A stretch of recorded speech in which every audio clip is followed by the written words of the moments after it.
Är musik fortfarande? Nu då? Får du musik fortfarande? Mikrofonen tänker du på? Mikrofonen ligger lite lågt.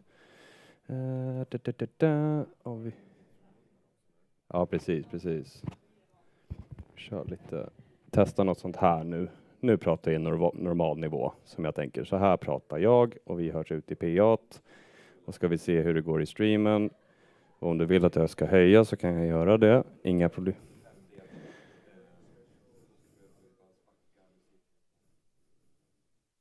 Vad vill du att jag gör? 1, 2.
give me a thumbs up or?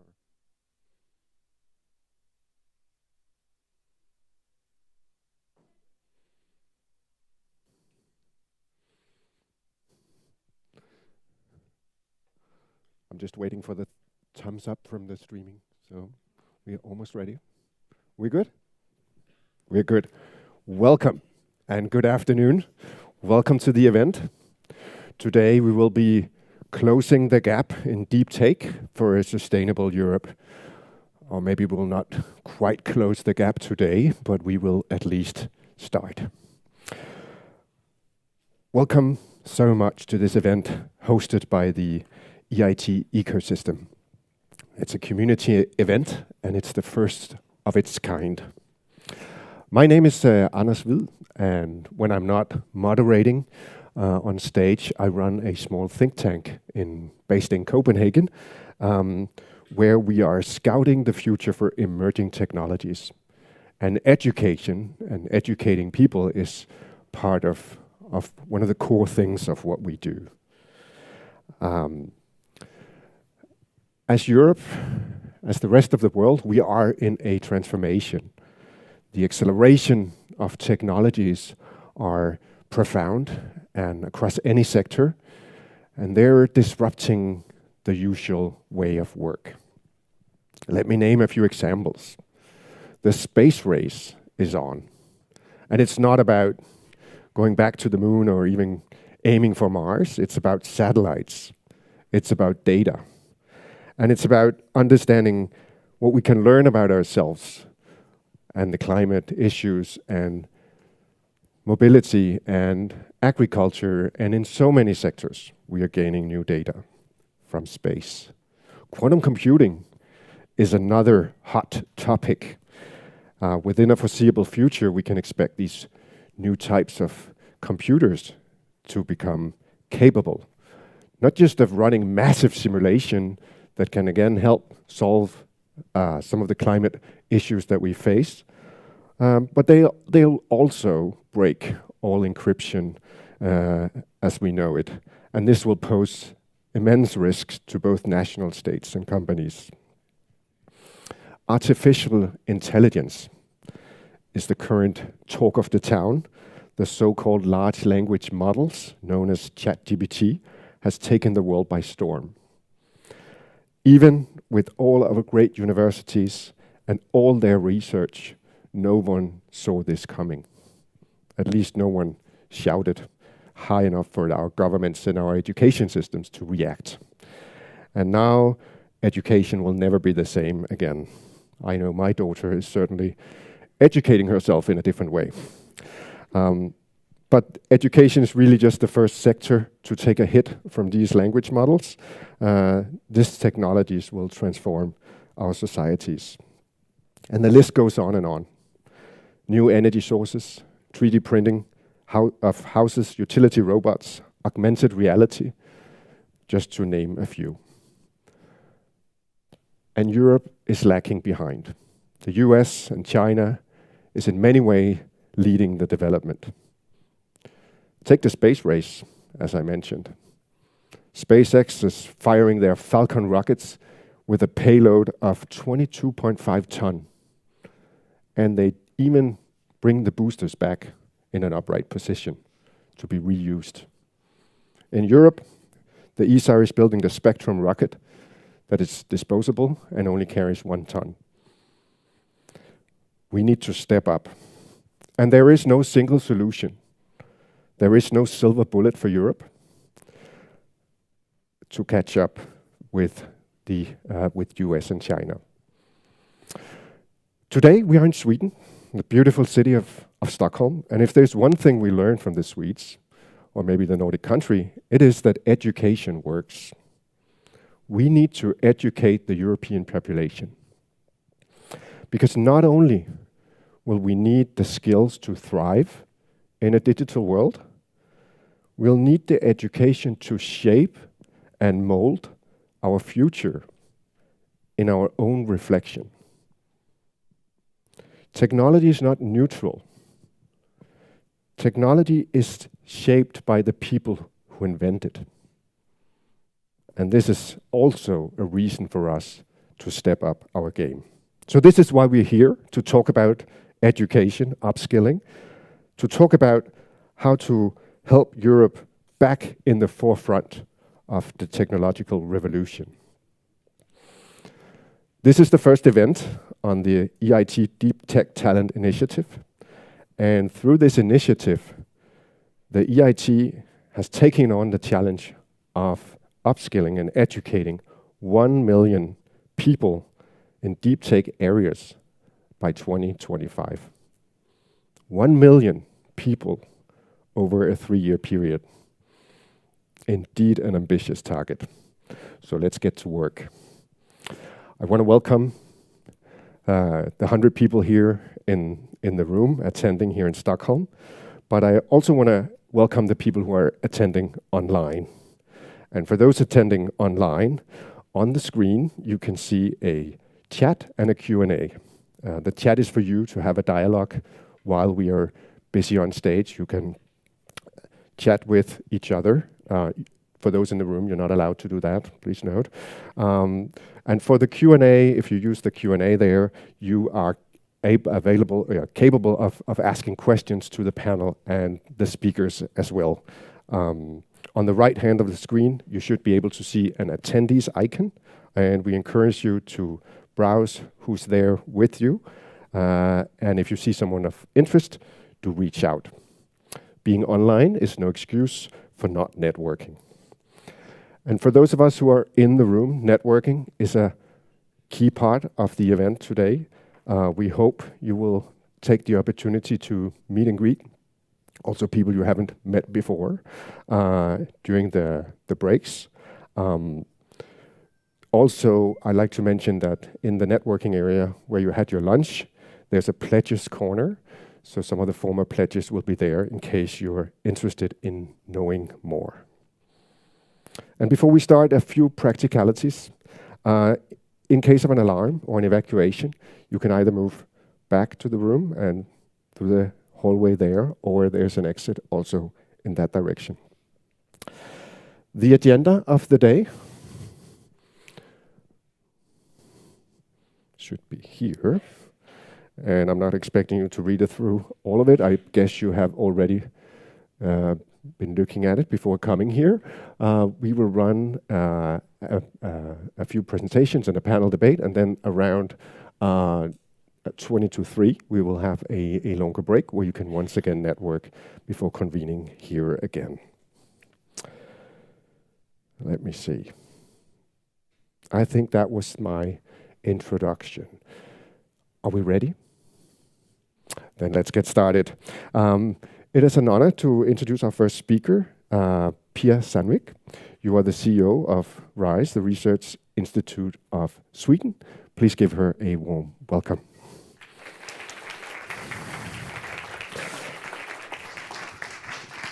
Thank you, Anders, for your very welcome. And hello to everybody. I'm glad to see you all. And of course, it's an honor for me to be here for the EIT community today to welcome you all. I'm the member of EIT Governing Board as well, and we have discussed this initiative quite a lot. It's an important initiative that needs to be taken. And of course, it's very good to start this initiative with an event like this, where networking is a key word or the key process to start to really launch this.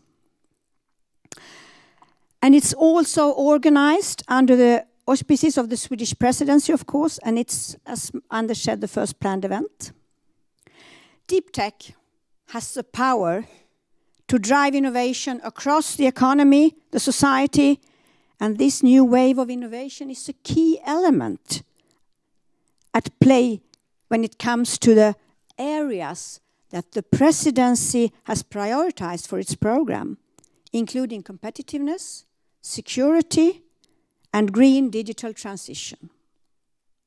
And I'm convinced that today's discussions, presentations, and exchanges are bringing together a broad array of innovation ecosystem players that will contribute to the presidency priorities by new ideas and ways to collaborate, meaningful addressing these challenges through talent and skills development. When it comes to deep tech, I think we can agree that we do not need to imagine anymore how quick it can transform industries just in a flash. Anders, we're talking about ChatGPT. It clearly demonstrates that the pace of technology advancement is faster than ever, and the stakes are high for the entire continent. It's about competitiveness, sustainable growth, and the quality of jobs that European citizens may access. And collaboration is absolutely key to keeping up with this rapid pace of change. Essentially, providing an impactful platform for collaboration is the ultimate goal of the EIT Deep Tech Talent Initiative. It brings together education, training providers, business and innovators with the aims of tackling the talent shortage in deep tech and also boosting the competitiveness of Europe through this collaboration effort.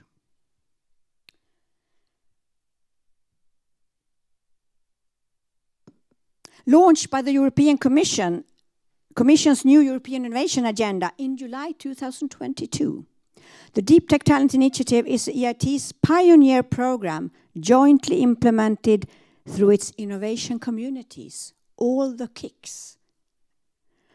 The main goal is to train 1 million, as Anders said, deep tech specialists and entrepreneurs, and this should be done by 2025.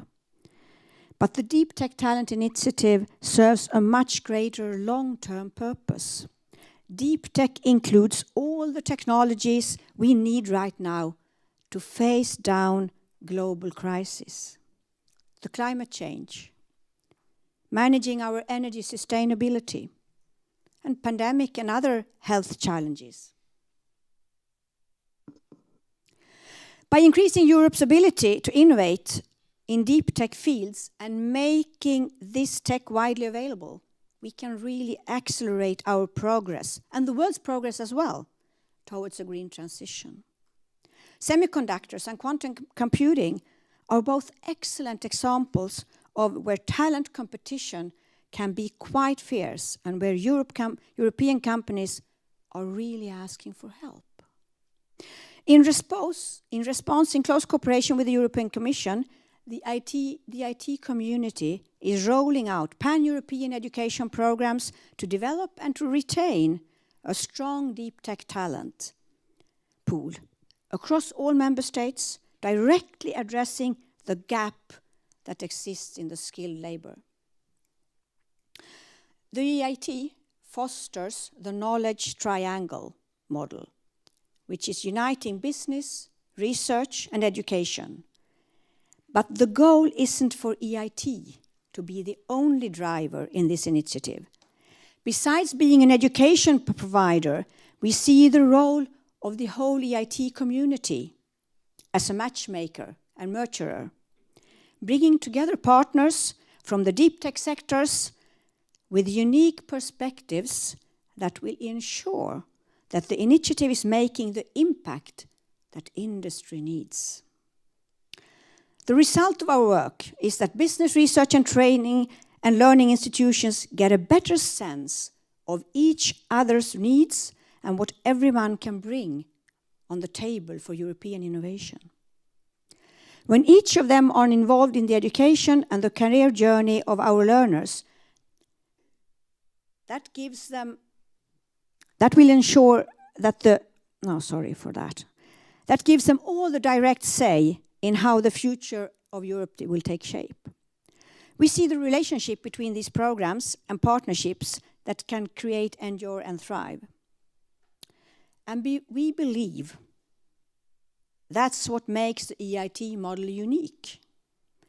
And this is exactly what the Deep Tech Talent Initiative is. It's one-of-a-kind platform. The initiative aims at reaching talents at every stage, from high school students to professional learners and in a range of deep tech sectors. And to do this, the EIT community needs partners. This is the way to pledge the deep tech talents who was launched last November. And the platform led to that the EIT community now brings together a lot of people. And the first 7 pledgers were announced on the 78th of March as part of a press conference, pledging over 500,000 talents. And this special event in Stockholm marks another important step in implementing this ambitious program of the initiative. Today is the first time that the EIT community, the pledgers of the initiative, can meet and showcase their programs, and that everyone interested in the initiative can offer their inputs, questions, and express also their interest as a person. Therefore, I encourage all of you to make use of this opportunity and find out more about the pledge and the opportunities it might offer to you and to your organization. Providing your feedback and your ideas is just as valuable, and we can count on your inputs that you can share during the discussions and the breaks, because this will really help to develop our unique platform. So thank you again for joining us today, and I wish you a great day full of fruitful meetings and exchanges. Thank you.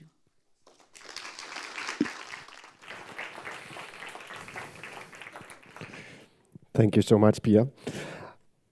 Representing the Swedish government and also to welcome all of you, it's an honor for me to present our next speaker on stage, Sara Modi. Sara is the State Secretary to the Minister of Energy, Business and Industry in the government offices of Sweden. Sara, there you are. Welcome on stage. Give her a warm welcome.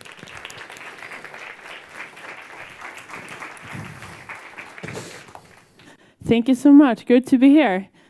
I'm always on a pretty tight schedule, and I was about to bike here, and then when I get on my bike and start to biking, it just cracks and the chain breaks. So I tried to fix it, didn't manage, got dirty, didn't manage, but found a scooter that took me here. So just being here right on time with dirty hands, but I could live with that. But warm welcome here. I'm delighted to welcome you to Stockholm for this first networking event under the auspices of the Swedish Presidency by the EIT and its innovation communities. Today's special event focuses on a topic that will shape and define the future of every country in Europe. What competences do we need today to be competitive in tech tomorrow? How can we make sure that the citizens of Europe possess the right tech skill set, allowing them to have high-quality jobs? The theme tallies well with Sweden's ambition under the presidency to connect the year of skills and its focus on matching skills to the needs of the labor market.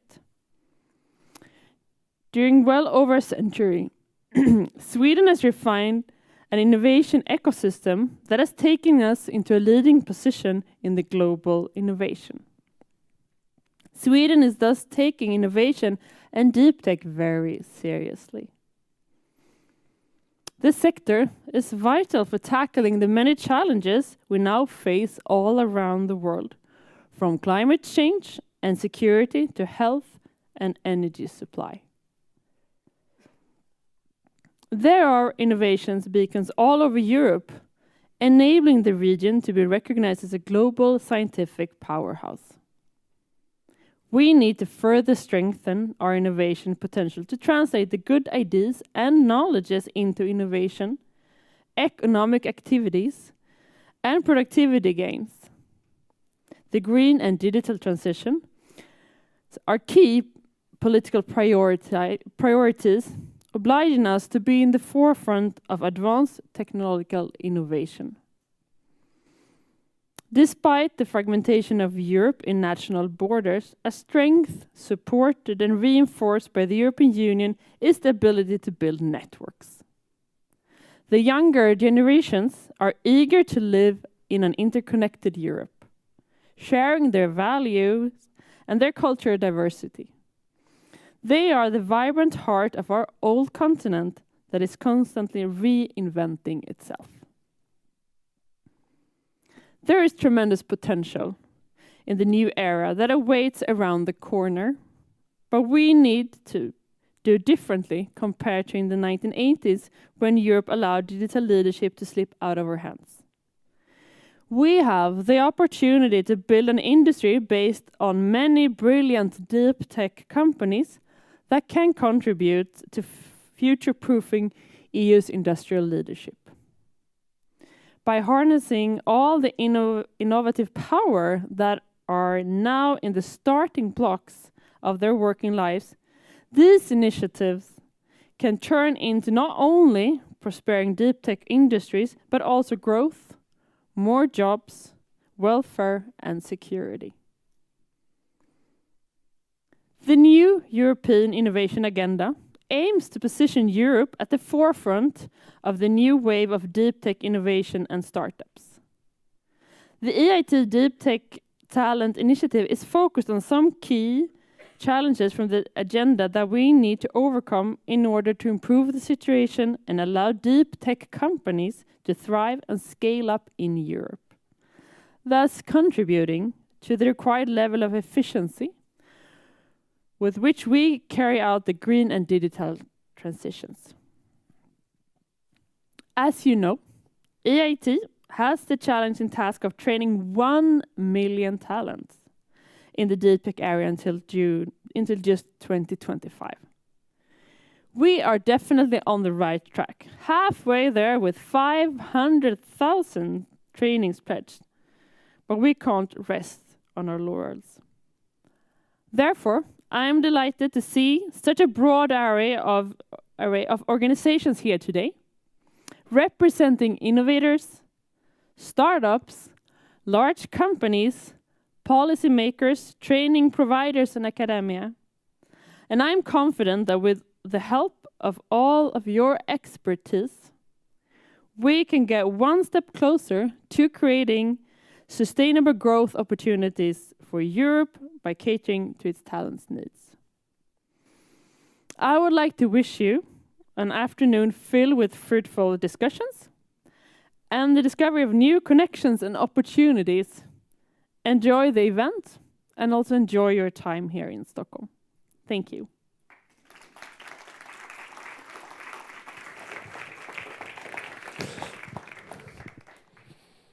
Thank you, Sarah. I think we all need to get our hands dirty, right? To get this 1 million people educated, because I think pledging is one thing. So one of the questions I bring for the panels today is, how do we go from pledging to actually doing it? So with that, I'm super excited to start our first panel. The panel will be moderated by Martin Kern.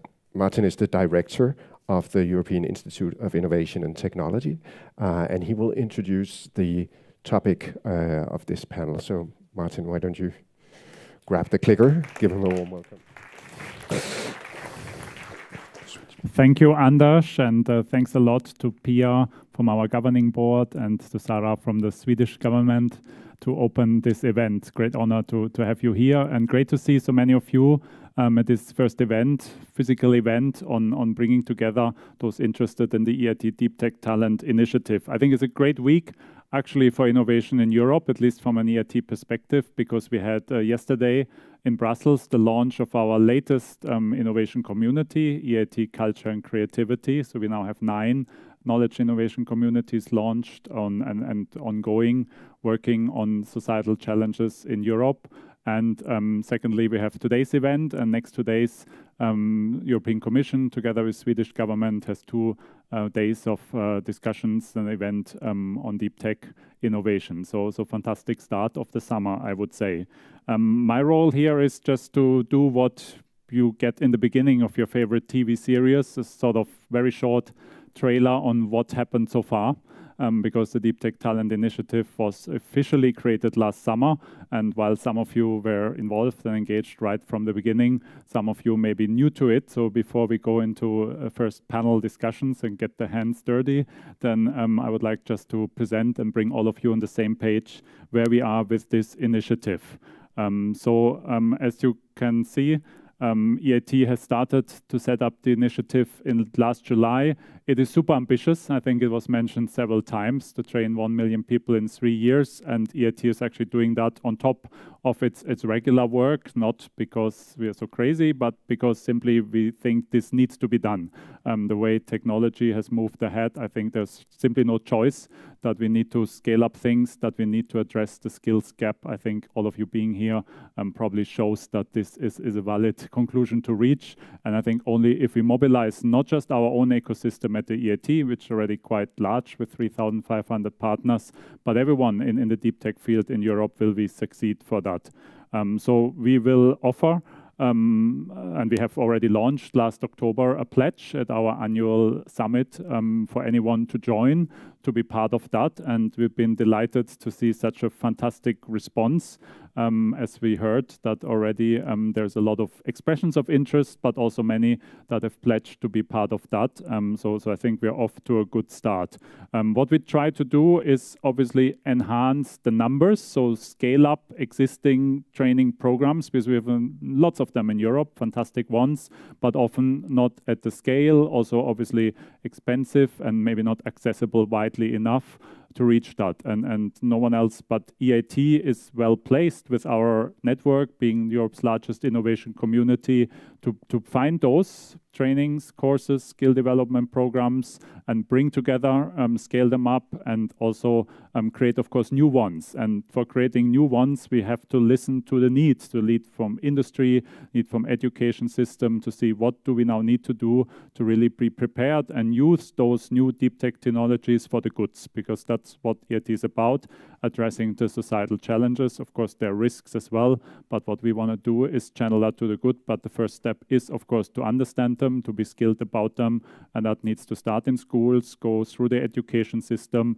but also be a continuous exercise for professionals from industry and beyond. So this is at the core of the initiative. How have we organized that? We have organized that in these 4 blocks. As you can see, first of all, very central to this are the education and training providers, existing ones, or those who want to go in that area. So we encourage everyone in this field to become part of the pledge if they don't already work on that as part of the EIT. And then, of course, the companies, not just the industry itself, also startup, SMEs, where is obviously this very big need for skills. And we invited them to join, either to provide the training, share the trainings that they're already providing more widely, and also encourage new cooperations, and of course also help them to train and upskill their talents. And of course, we're also looking at associations that bring industry together. We're looking for financing partners, because EIT does have some funding. We will provide around 25 million from our own, 25 million euros from our own budget to fuel the initiative, but obviously that won't be enough. So we're looking for others to come on board and bring their own funding. And institutional partners, because EIT is all about ecosystem. It is all about networking, bringing together, not just sort of mapping out what exists, but create additional value on top. And that's why I hope all of you that are here either will already have pledged or will pledge for the initiative in the future. And we also want to work with member state authorities, innovation agencies, but we're also already working with some of the big partners at the European level, just to name, for example, the EU Intellectual Property Office in Alicante, which is a key player for all the new technologies. They're part of our ecosystem, so we can give that type of access and added value. So this is where we are, and then I end with the numbers. So actually it's already 600,000, over 600,000 talents pledged now by the first 13 pledgers. Obviously, we started in the beginning with some of the most strategic partners. There's a huge pipeline behind that. My colleagues know better, but it's around 400 expressions of interest already. So we hope to have the goal of 1 million talents pledged very soon. But obviously, and that depends on your feedback, that may not be the end of the story, because I don't think Europe just needs a one-off big exercise to train 1 million talents and that's it, but it's obviously something we will need to do continuously in a sustainable way, and obviously depending on the experience we gain here, we will go forward and see how we can take that further.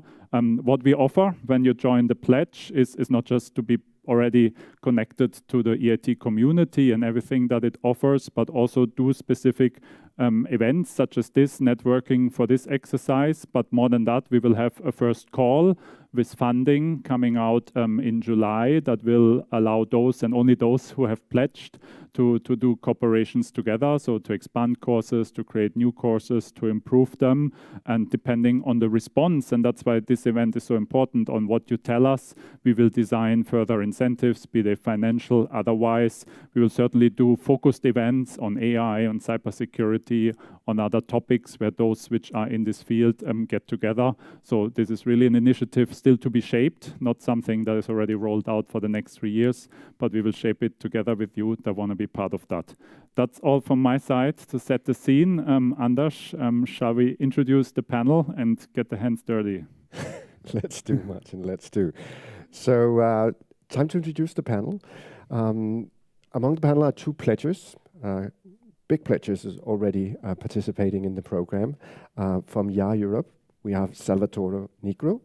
From Campus Biotech Digital, we have Karim Vishanti, both CEOs of those 2 institutions. And they will be joined in the panel by Annika Borgenstam, Vice President of the Royal Institute of Technology, and Daya Isaksson, the Director General from the Swedish Innovation Agency, Vinnova.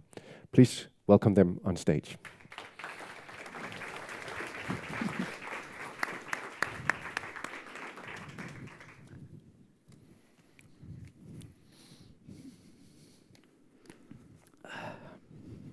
So welcome, and welcome to be ready to dive into this initiative and take the leap of faith and discuss how we can take it forward, how we can get the biggest value out of it. I have a general question to all of you to sort of break the ice, and I will start with Karim. First of all, to share his own experience, where from your personal perspective, from what you have done, maybe briefly introduce that, you see the biggest gap in deep tech skills and education in your area. So thank you very much for giving me this the opportunity to talk about how to close the skills gap in biotechnology and biomanufacturing for a sovereignty in Europe. I think this is an important topic. I just want to tell you what biomanufacturing and biotherapies means, but I'm sure that the vast majority of you knows about what I'm talking about. I'm sure that you got your COVID vaccine shot recently. So this is what I'm talking about. It's drugs coming from microorganisms and living cells that we want to grow in order to address specific need. So this is the biotherapies. What happened today? What happened is that we are among the top 10 or top 5 even in terms of research, in terms of developing a lot of papers around oncology, infectious disease, rare disease, but at the end, also to develop patents, but at the end, we don't create value. And we are importing 70 to 80% of those drugs from US and China. So what happened here? Knowing the fact that those products will be prescribed at 50 to 60% in the years coming, it means that there is an issue of sovereignty and mastering our own destiny here in terms of accessibility. So this is the topic that we want to address here in order to develop the biotechnologies and biomanufacturing skill set. Thank you. Annika, you want to go next? Yes, thank you. And thank you for inviting me and representing KTH here today. So looking at then the biggest gap from our perspective coming from academia, the education at KTH, it's organized in programs, different educational programs. And we are perhaps not so flexible always in order to adjust, in order to to bridge the gap. But one should realize that it's always possible for students to take different courses, and so that could be, as I discussed with Darja just before here, in modules, for instance.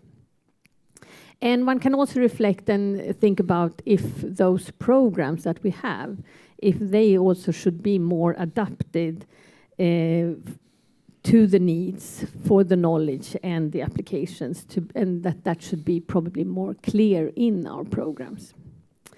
We also have a lot of project courses that are directly related to deep tech skills. So that is not a gap, but it is a challenge to get real, authentic examples for the students to work with. So that is something that, I think we all could help with. And another area where we can see gaps, which is not exactly in the core business for KTH, it is within philosophy and ethics, which we think in order for our future engineers to have a better understanding for how the society will be affected by new technologies, that would be good for them to have. Thank you, Annika. Let's go to Salvatore, because I guess like EIT, he sees those gaps on the ground all over Europe with JA Europe, right? Thank you, Martin. Can you repeat the question? Where you see the biggest gaps from your own experience from JA Europe in the deep tech area? Thank you, Martin. Skill development. Can you repeat the question? Talking about a gap. Yeah. Well, we had a gap. That's true. In Europe, we had a gap about deep tech. When we launched the initiatives, Deep Tech Talent, we realized, well, we do have a gap in Europe. We need to bring together association, organization, private sector, educational institutions to close that gap. The issue is that since we launched the initiative, there's been a canyon, not anymore a gap in Europe. A couple of months ago, there was a big announcement about generative AI and ChatGPT. And all of a sudden we say, oh, wow.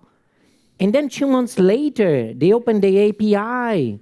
So everybody started developing new things and linking it up. A canyon. So I say at JA Europe, well, we commit 390,000 people to the deep tech. And I say, well, we're feeling shorts now already. Oh my God, we're feeling shorts. Because it's coming a deep tech quake out there. And if we are not able to address the root causes, which is who is going to work in deep tech? It's not only those ones who are going to work for deep tech sector. Everybody of us will work with it. Everybody of us will work with it. So, are we on the right track? Yes, because we know how to build the bridges. At JA, we did it for 104 years already. And every year we impact 15 million young people across the globe, 6.6 in Europe. But when you're a leader, you also know that to maintain your leadership positions, you need to anticipate the challenges that are coming to the future. And that's why I'm so proud to have made this pledge with EIT, because we are anticipating that rather than continue having this canyon, it at least becomes back to a gap, and let's see if we can close it down. Thanks, Salvatore. So Darja, do you see the gap or the canyon in deep tech skills? Well, let's say I guess I've seen it as a canyon for a while. So as a governmental funding agency, we have a broad mandate. We fund a lot of research and innovation in deep tech in general. But I mean, the biggest gap that we see from that perspective is about this. It's the need for speed, and that has to do with. First of all, we know that science are telling us there are hard deadlines. They cannot be negotiated. So we need all the deep tech innovation, and that's just a fact. And the second thing is we have an educational system then, because we're going to need a lot of deep tech. As you say, everyone will be working with deep tech, and everyone is needed to direct it. And then contrast that would be my gap. So the need for speed, the huge demand that is just exploding, and then an educational system that works in generational time, literally. That's challenging. So we know then there are great examples like you. I'll give you an example from Sweden, not going to say who, but a Swedish university. They have some really excellent groundbreaking research making a lot of impact. They package it. Of course, they educate students, 1,000 students, early educational level. And then they just made the module available to the rest of the public, getting twice as many people taking the same course. Who were that? Lawyers, primary school teachers, data policy scientists. I mean, this huge variety of people in society. And then we see this happening. So I would say, what if this would not be the exception but the rule?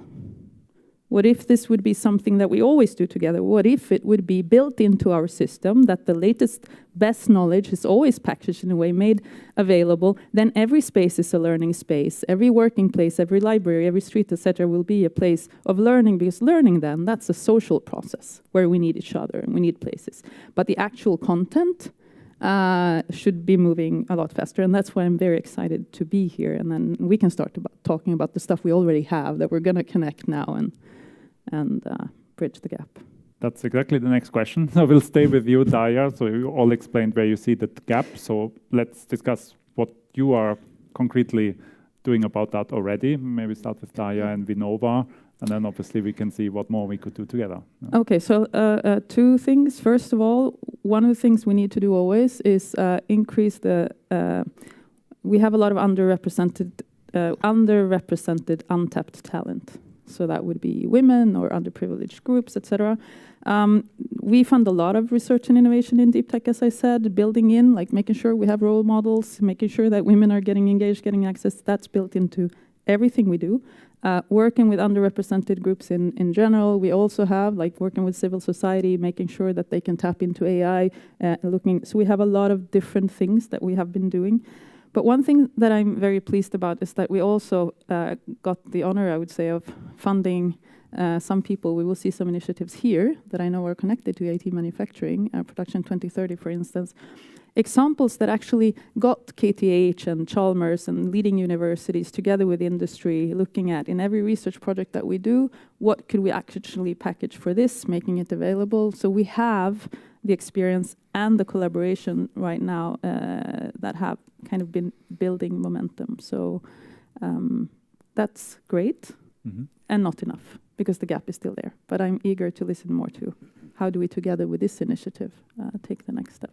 Thanks, Daya. Before we continue, just to explain, again, for those maybe not in the know, EIT Manufacturing is one of those 9 EIT knowledge and innovation communities, obviously not only directly concerned day-to-day by the deep tech talent gap, but they're actually also leading this initiative on behalf of the whole EIT community. And I'd like to take the opportunity also thank them for taking on this massive challenge on top of everything they already do in their field and in their sector.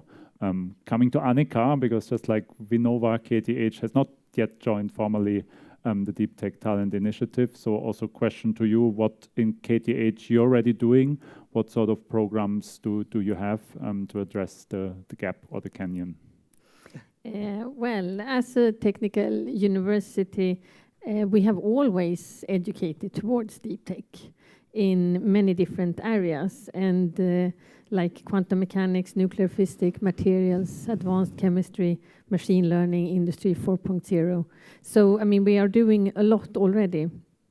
And then, of course, lifelong learning is something that is discussed more and more and focused more and more about. But then it's also very important how it's packaged so that it's made available, because it's not easy for someone to come to KTH in order to take those courses, of course. And then I would also like to emphasize that we have a very strong collaboration with industry and the surrounding society. And I would say that we are very responsive to what is asked for. And a lot of what we do, that is governed by the societal needs. And then we transform it into like research. But then one should also realize then that when I talk about research, then the research and education, they must really come together. We cannot do just one of them. And If we also look at our organization, we have 5 different schools at KTH, and one of them is a School of Industrial Engineering and Management, where we also have a Department of Industrial Economics, where both the research and education is very important. And of course, that is very important in order to take what has come out in other areas into businesses. And then I would also like to mention that we have KTH Innovation, where students and researchers at KTH can get support in order to develop new ideas and make research into commercial business. And KTH Innovation is also involved in different types of courses in relation to innovations. So that is part of what we are doing. We are doing much more, of course. Thanks a lot for that summary. So let's come for those who already joined and pledged to the initiative with Campus Biotech and J Europe. And maybe Karim can start with you to explain what you expect and also what you hope for when joining the initiatives and when you brought in your own programs to this, and what is the perspective here? Yes, so to bridge the gap today, it's a canyon, in fact. We're talking about 40 to 60,000 people that we need over time to nurture the 300 projects that we have in Europe today. So this is the issue. The challenge is that the challenge is complex. The complexity is coming from the bioprocesses value chain. This requires many skill sets. It is not only one. When you go to one school, you learn about biotech. You go to another school, you learn about digital. But here, you have to work around multi-competencies. So how to address those multi-competencies in order to master the entire value chain in order to provide at optimized cost and availability the production. So here what is happening is that we want to have people coming from who understand digital, who understand cybersecurity, who understand IA, data analytics, and also biologics, but chemistry, biochemistry, and we have to mix that up. So this is why we are facing the issue here today in order to address the skill set. So the issue, the opportunity that we have with this pledge is to make sure that we'll find opportunities around mimetics, around robotics, so we can have all those experts working together and to develop tailor-made training to address this skill set need. And do you, just a follow-up question before we come to Salvatore, and do you see the changes, positive changes, innovations coming more from those with the more multidisciplinary skill set that you described, or more from those who really get deeper expertise, if you can draw such a I think it's both, in fact. We want to have the right competencies on the multi-skill set that we have to develop, but we need to have also dedicated competencies. So this is the right combination to develop those training. And what is important for us is that to provide this training by learning, by doing, by making mistakes. And this is the way that we are going to make sure that we will address this value chain. Okay, thanks a lot. You want to comment on that? Yeah, can I comment on that? Yeah, because that takes me... Yeah, so, and I think this is super important. Like, what kind of research and innovation environments do we need more of in Europe? And I think what you're talking is an extremely important point. And then we have another set of programs. But I think to that point, like if you're seeing an opportunity now for some advanced therapeutics, let's say, and we can do this, and then you know that the cost needs to go down to 1% of the current cost, you're going to need all these kind of interdisciplinary competencies to make that kind of, and that's a real challenge and an opportunity. And I would just recognize everything you're saying, and we have similar opportunities in other fields. But we need to, and that has to do with academia, that kind of collaboration to build those strong environments and to have them being an educational resource is really important. And this is the initiative that you are taking. It will help us to nurture this value chain, in fact. And that's what we're aiming for with our biggest innovation Absolutely. program, Impact Innovation. Thanks a lot for that follow-up. And Salvatore, so to you, I mean, what are the programs you brought into the pledge and the thinking behind? And as you already said, that maybe even that thinking has evolved since you pledged in a few months ago in March. You can already It is, and tell actually that. what they just mentioned actually is something also that's one of the initiatives that we do as part of the pledge. So we started a couple of years ago a pre-accelerator in Bulgaria, where we got young people who were studying medicine, wanted to become doctors, young people who studied business, wanted to become managers, and young people who studied IT. And we put them together into a pre-accelerator. And it was so successful that then we say, oh, wow, then we have great digital health products that are coming up for people from business, IT, and medicine all together. So we say, oh, let's replicate this. And we also created a pre-accelerator in Cyprus, and then we created another one in Latvia. And then we say, is that enough? Because we're still working country by country. Then all of a sudden we say, let's cross-connect. So now what is the next phase is we're going to get the best of medicine from Bulgaria with the best of IT from Latvia and the best of management from Cyprus and create a pan-European pre-accelerator where these young people can virtually combine and generate ideas. Now, what kind of ideas they are going to bring it in deep tech? So last week, we opened up our virtual expo of Jenny. Jenny for us is the generation of Europeans who believe in the importance of entrepreneurship, education, and employment. No matter if you're a millennial, no matter if you're Generation Z, you're all part of Jenny. And we had 500 mini companies that put up their stands. So I went in, the virtual, and I went to Georgia, not Georgia, US, Georgia, Europe. So I connected, there was a beautiful stand, virtual, created by these young people, 16 years old.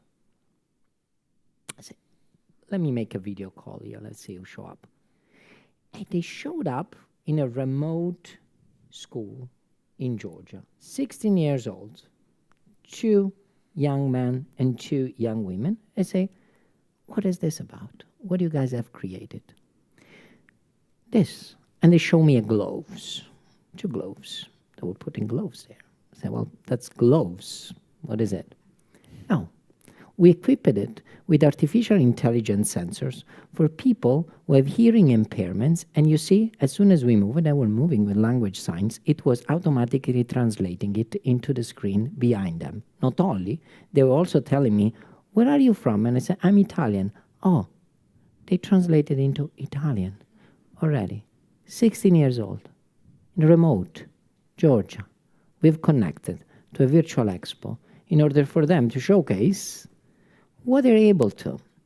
So this is just, in a nutshell, few things. Then, of course, there is robotics. There are things about generative AI. There are things that we are doing it in machine learning. So we're doing in cybersecurity. We're doing with Girls Go Circular also one other program of EIT. Imagine this, young women to become entrepreneurs in the circular economy applying deep tech. I mean, you check so many boxes on this, so many boxes that we all would like to partner with. Can we do this alone? No. So yes, we impact 6 million young people across Europe, but we realize that we are not a tech companies. So we need to partner. And this is why we partner, for instance, with Intel. And they have a fantastic program called AI for Youth.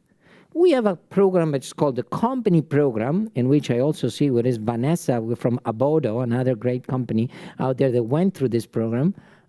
They create a company, and we also included the AI for Youth of Intel. And this is a win-win. We do not have to believe that we know it all, but there are many other partners. I wish there will be many other companies like Intel when talking about need for speed, but that's the first one who have jumped with us on this.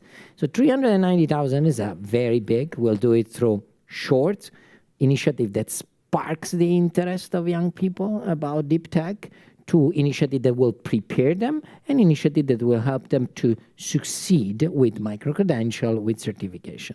But where it all starts, and this is why we're so strong in schools. It all starts because we can have many of those panels, right? but we need to talk to the next generations. And as these kids, 16 years old, are out there and they're already doing it, we need to talk their languages out there. So I started, before joining the panel, I went to ChatGPT and I said, hey, tell me what generative AI as I am 5 years old. Which is the camera? That camera? 5 years old. My daughter is 5 years old, Vera, okay? Her name is Vera. So if I have to explain Vera, what is generative AI, I ask a ChatGPT. Okay.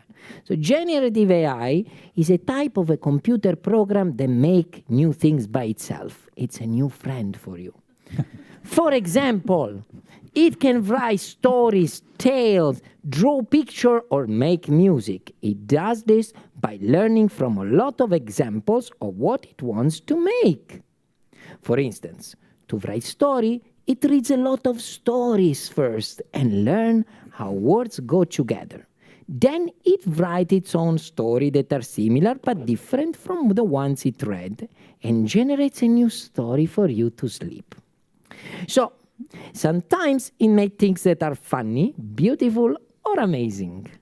And sometimes it makes things that are silly, weird, or wrong. What about the ethics, is it? But it always tries to make something new and interesting. So let's start sparkling that interest from the junior generation. Perfect, Salvatore, and great examples. Maybe we can add one more, which we do together between EIT, especially EIT Raw Materials, again, on behalf of the whole EIT community, and also with Junior JA Europe, which is Girls Go Circular, and it's actually a great inspiration also for the Deep Tech Talent Initiative.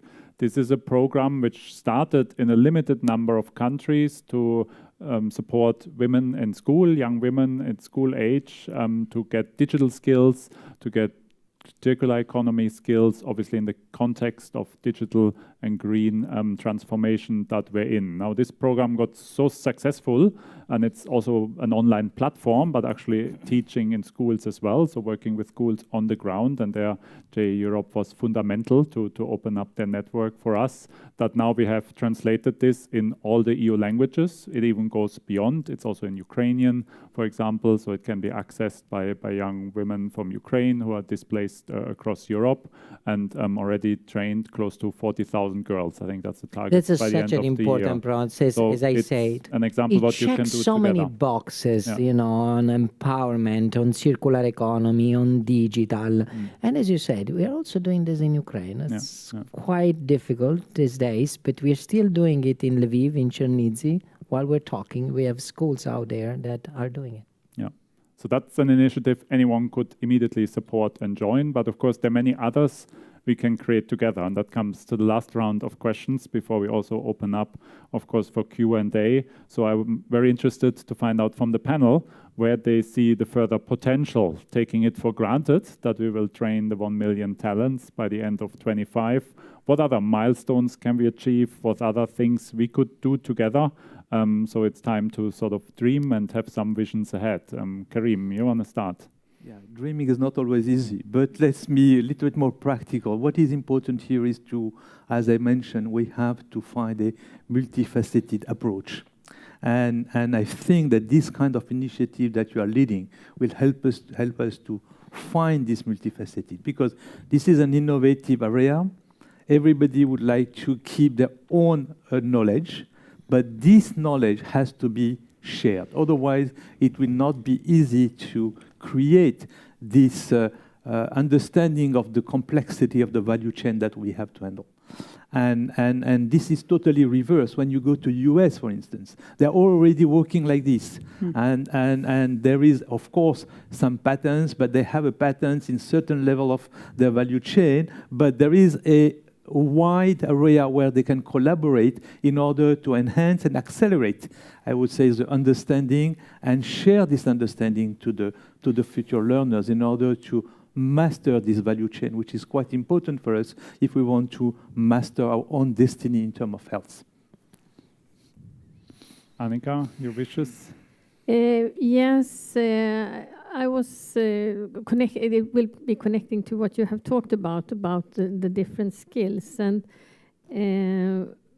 we have something called the challenge-driven education at KTH, And this is a learning approach where students collaborate in projects that are addressing societal challenges, which are then related to sustainable development. And these challenges, they are then the targets of the project and the context for the learning. And they are often identified and performed with different stakeholders. But since those challenges, they are often quite wicked problems, so there are a lot of different competences that are needed, which is exactly what you are mentioning. And this is, of course, a challenge in itself, how can we combine that? And I think that is exactly what we could see from the perspective from KTH, what we would like to get more help with. How can we combine to solve these type of challenges and in the education so that the students learn from the beginning on how to do it. So that is something that would be very interesting. And from just looking from a much smaller perspective, then I have also already mentioned ethics, and then of course education in IP is something that we also see more need for, and also how to take an innovation to the market, and how can we get that into the education also to have, so that the students have that with them when they become the future engineers, and not only then for this first phase, but also really for it to come and become an industry. Thanks, and all topics central to what we do at the EIT, and I think can also increasingly bring into this initiative, as I gave already example with IP. Salvatore, knowing you certainly have thought even ahead of this initiative. What next? What other milestones? What more can we do? Throughout my life, I always followed I'm Italian, so you always follow the advice of your mother. Either you do it or you do it. You don't have chances out. So my mother always told me three things, no? It's dream big, because if you dream big, you will achieve great things, right? So if you start thinking small, you will achieve small things. I think we are already at dreaming big here with a long pledge, but is that enough? I don't know. World Economic Forum just published the World Economic Outlook, and in the job report it says in the next 5 years, 44% of skills of our current job will be disrupted by this revolution. So I think we need to think even bigger of see how this is going to transform. Rule number 2 of my mother is don't get a no as an answer. Now, Martin, we are going to different partners. Some are saying yes, some are coming out. There is a lot of level of excitement. And I think that also those who are a little bit more reluctant, oh no, why should I do? I'm already doing these things. We should not take that no as an answer. This is an exciting initiative that we put together that EIT has launched, and I think more and more companies, organizations should join. And the third one is give back. Right, so for us, it's good to be part of it, but also what we as an organization are giving back to the others. So we can offer our platform. We are into the schools, 70,000 schools. We have 150,000 teachers. So important, because we cannot train the next generation if we don't upskill the teachers themselves, right? My mother is a teacher.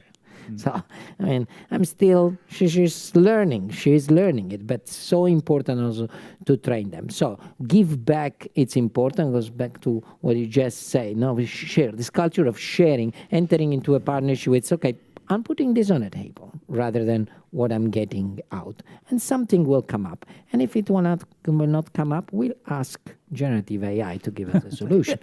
Okay, go ahead. No, it gives me a lot of hope, because actually hearing this educational approach from Italy, that, you know, we're very fast to prohibit GPT. So I think with more of you, we're gonna get ahead. So I mean, all of this is complementary, right?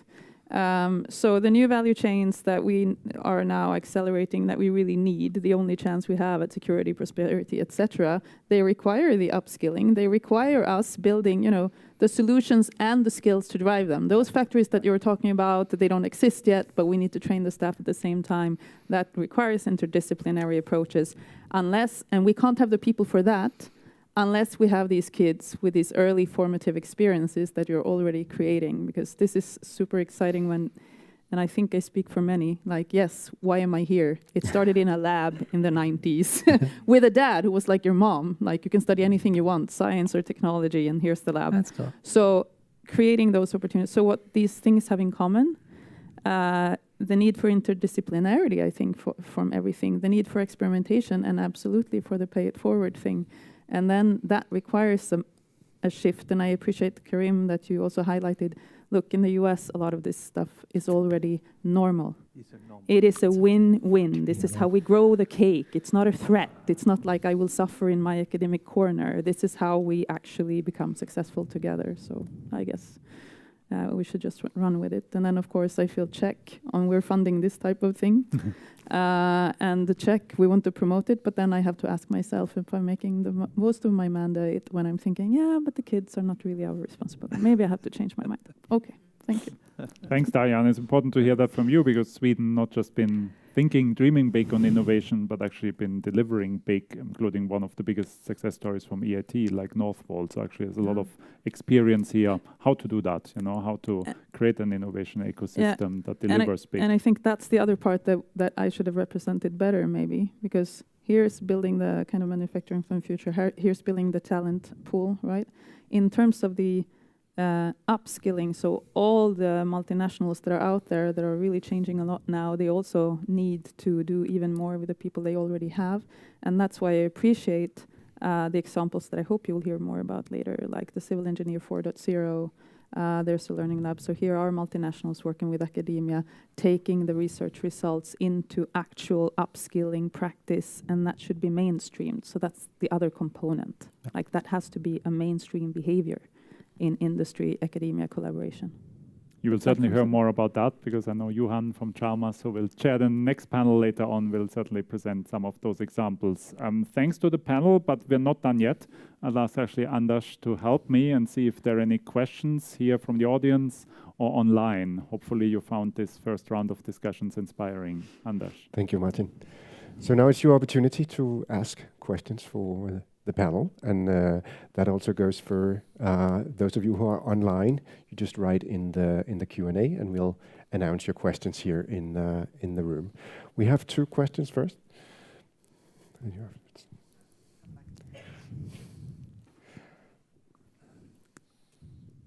Hello. Is it working? Yes, perfect.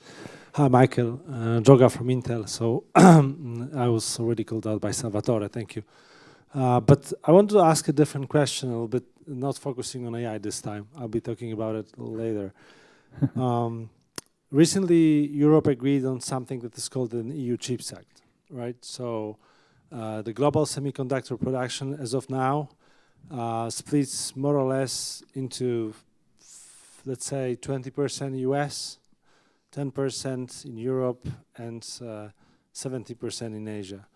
The ambition of Europe is to double the number and have like 20% of global semiconductor production here. Of course, it speaks, as you nicely said, checks a lot of boxes, mainly to the supply chain resiliency. But my question is, because I've been actually close to this, and Intel, of course, pledged also and announced unprecedented investments in Europe.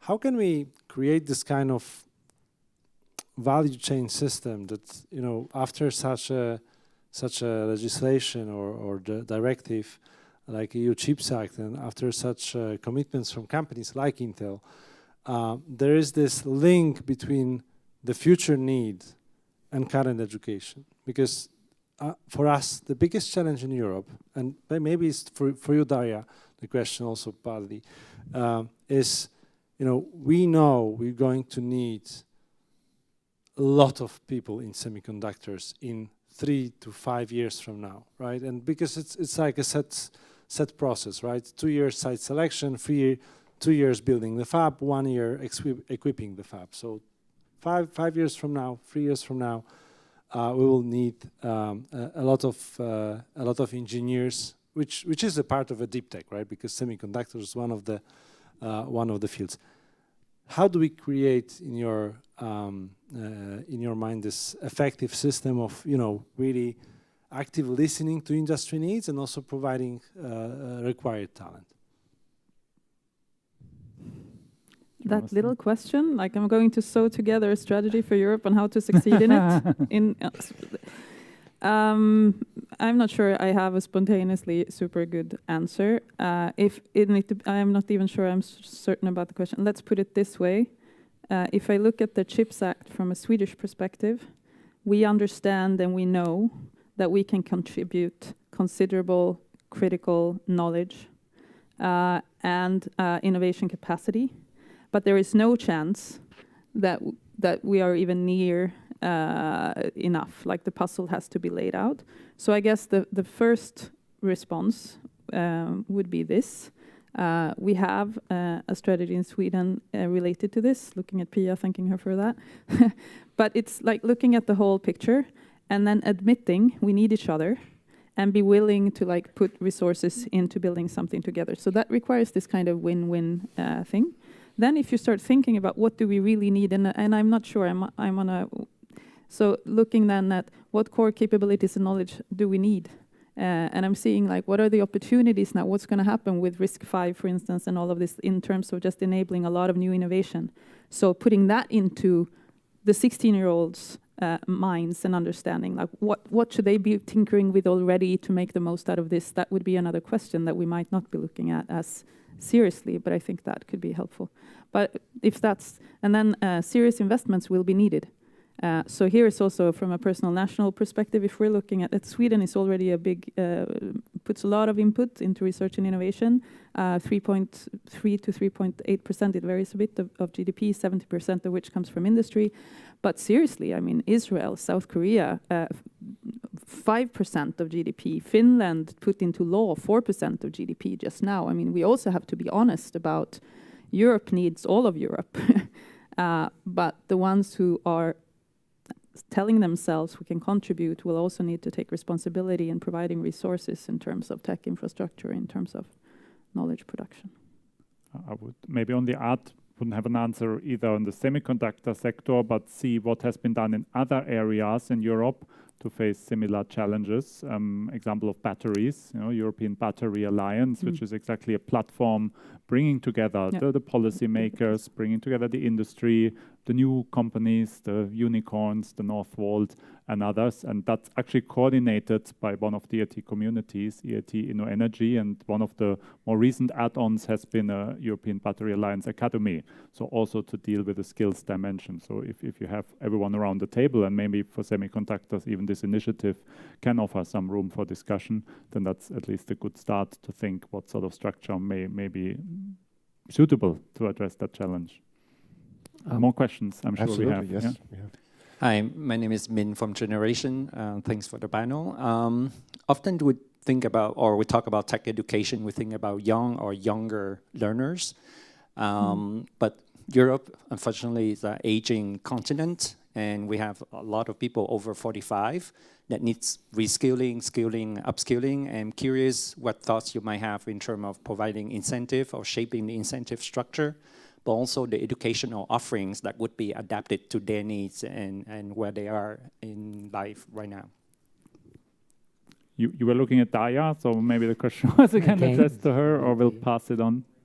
Yeah, but I'll give you my spontaneous answer, and then so that's also why I was saying, like, if you look at the, sorry for repeating myself, but I'll give you a few more words on the example. So the industrial learning lab now between ABB, Saab, Ericsson, KTH, Chalmers, a couple of others, have exactly this goal in mind in terms of there's a lot of well-educated people in their organizations, but they also need to access new knowledge from research much, much faster. So that's actually a collaboration built for that. And as soon as it's proven its worth in like a year, I hope we can scale it even more. So that's one part, like serious collaboration, industry, academia for upskilling.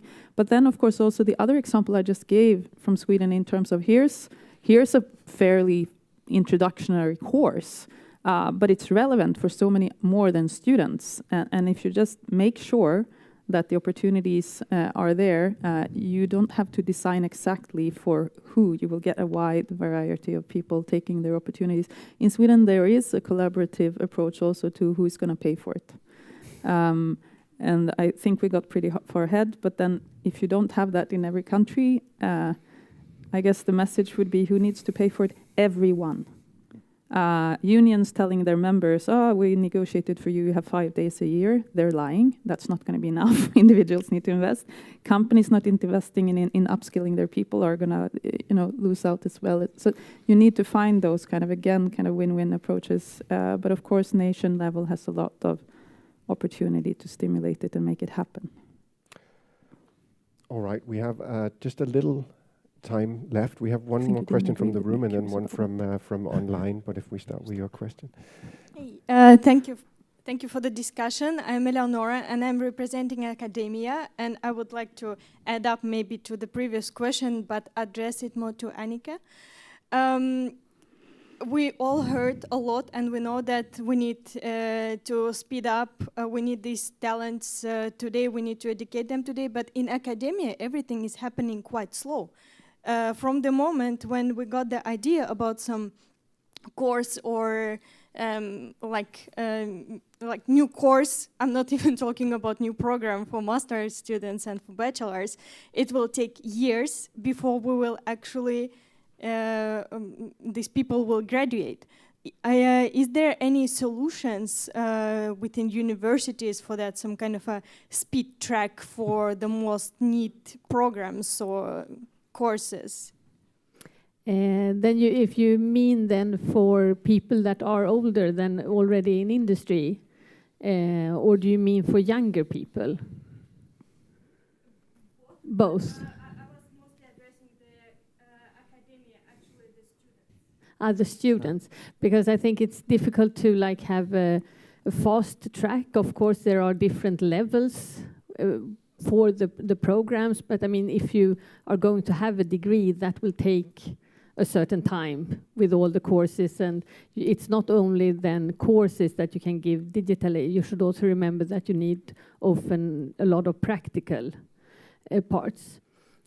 But just to add then, if you think we have, for instance, one example that has been developed together with Scania with a education package, and then the people at Scania, they can choose for themselves. They can start this education program, and then they can stop when they find that now this was enough for me, and then you can continue. So you can choose yourself how much time you want to invest, and then how much you will get back. Okay. I wanted to ask what is happening before people actually coming to the course. From the teachers, when they're coming up with a new course which needs to be launched, then we have to take all this like a very long time to actually register the course, to approve it, and then wait for another year for the semester in order to actually giving it to the public. Yeah. I will take that with me, and I can only say that I agree with you. It takes a very long time, and of course that is problematic, and that is something that we should improve. I agree with you. Thank you so much. The need for speed, I guess, was your word, Daya. I think that is definitely an element, especially within our current systems. Thank you so much. Give the panel a big hand.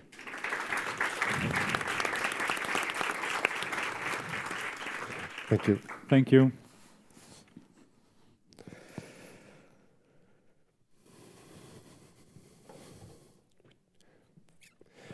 So, before we break for coffee, we will look at the potential of educating more tech talent in Europe. And one industry that would undoubtedly benefit from more tech talents is the startup scene. So I'd like to welcome the next panel, fireside chat, that we have set up for you today. Riam Ganso, CEO and co-founder from Conception X, an accelerator program for PhDs. Lech Iganitovic, co-founder and CFO of Molecular Attraction. And Lech, you are building solutions to control the behavior of pests to minimize vector-borne diseases. If we had more time, I needed to know more about that. But please welcome my two panelists here. Sit here.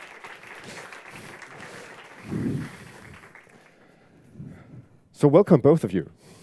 Hello. Any reflections from the first panel, just to get started? Where do we start? Where do we start? Ria, you go first.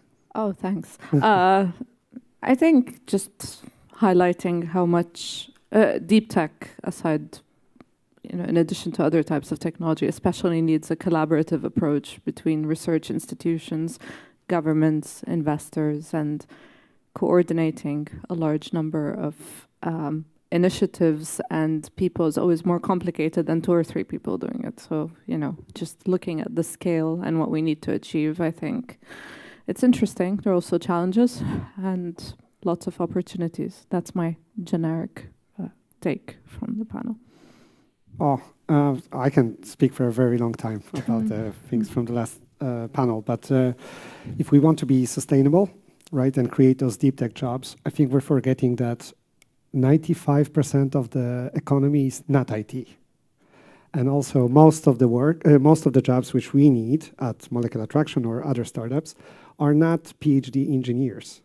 I need regulatory specialists. I need people who know how to rear mosquitoes, better patent attorneys, lawyers who understand the difference between a sequence of one type and the other. So the picks and shovels, rather than only the people who are doing the very specific, AI. And that is the paradox, right? That as Karim mentioned in our last panel, we are in Europe actually ahead on the research and the patents and the deep science, but we seem to have an issue creating value from that science. Is that part of it, or? Yeah, it's not only talents. I think the mic is off. Oh, yeah. It's not only talents. Thank God in Sweden we have IP law, which allows all the researchers to retain 100% of the IP. So that's actually making a tremendous difference. I'm originally Polish, so in Poland there's 40 times less patents being granted by EPO per capita than in Sweden, although theoretically the funding is very similar. And I think it's due to the fact that actually the people who are going to build those companies, products and so on, and the ones which are discovering them, they own it. So part of the question is like, okay, we train the talent, but what do they get out of this aside from having a new skill set? So I think this is one.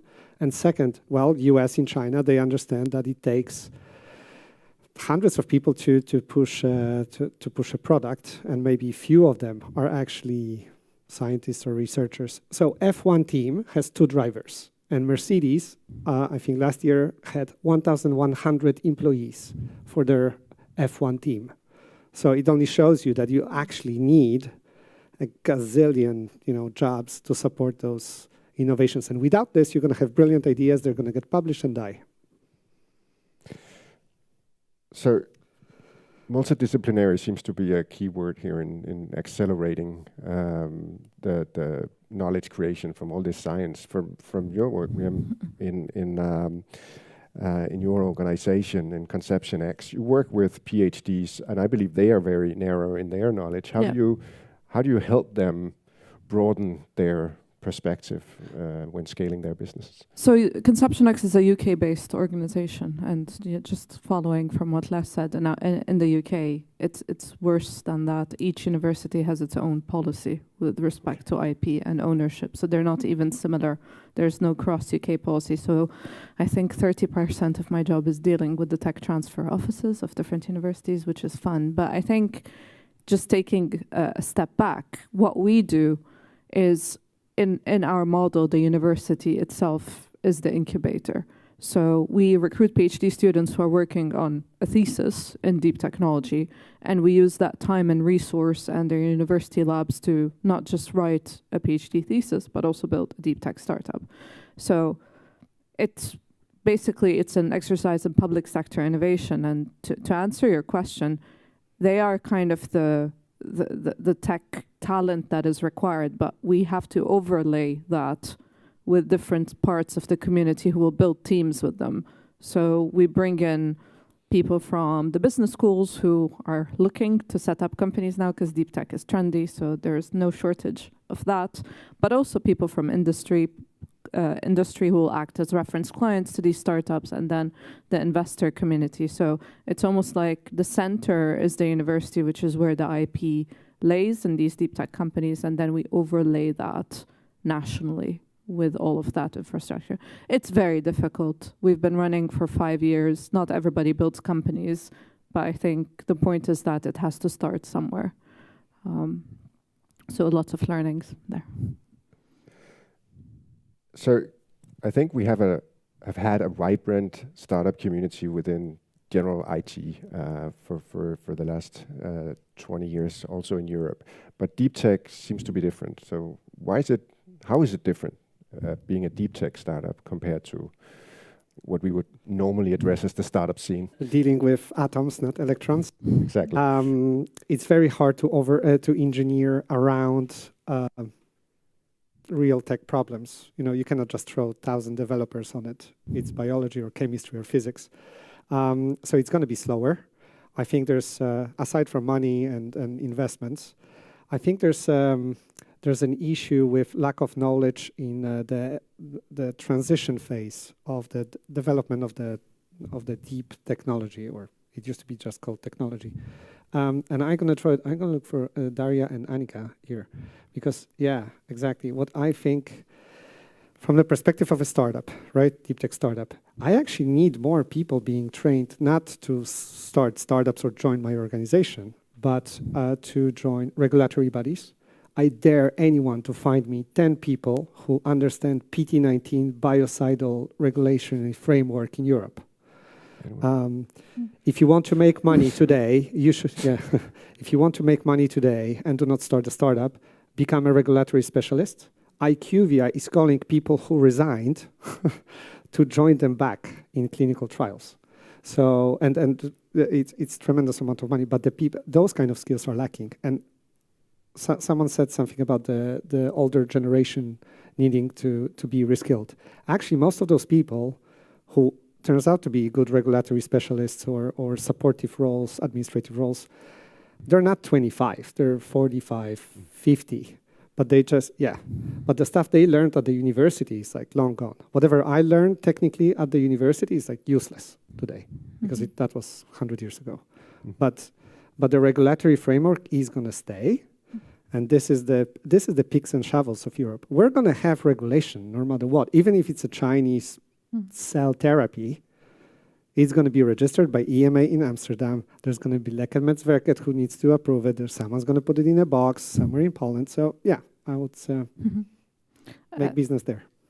I think another difference is obviously the risk and investment profile of deep tech companies. They take longer time to incubate. They usually have to start in a university or research environment, because the initial phase of a deep tech company is usually R&D, and then it becomes into a startup. So there's a longer period. So that's why investors, venture capitalists, and angel investors who invest in deep tech need to have a more patient attitude towards investment and returns, and that's why it's called patient capital. So I think the world is only coming to terms with it now. There are lots of VCs who have rebranded themselves as deep tech investors, but actually they're not deep tech investors. They're just normal investors waiting for a 7-year return. So it's 15 years for deep tech. So now we have new investors coming. There are lots of funding, and I think government funding for this type of innovation at the early stage is very important, because it protects the founders. It keeps the cap tables clean before they give away a lot of equity. So having the first phase of your startup funded by public sector funds and then following on with VC is probably a good way to do it. And obviously, I think, the new types of venture capitalist companies need to have specialists in them who actually understand these technologies and not grill the founders on things that they don't understand. So it's a whole new ecosystem moving and changing together, and it takes a lot of time. So, yeah. Absolutely. I also want to give the opportunity to the audience. If you have any questions, just feel free to raise your hand. And also people who are online, we try to watch the Q&A there as well. what is the opportunity? Let's end on the question we asked here. What is the opportunity for Europe? Why Europe? Why now? Because Europe is slow capital. No, I'm kidding. But I don't think it's now. I think we were building as a continent or European Union plus UK. Thanks. The decades of technological legacy. It takes a long time to actually build universities and this kind of like base technological knowledge. Europe moves slow, but when it moves, it actually moves. So I think this is slow and steady. It slow, works. slow and steady. Yeah. It works.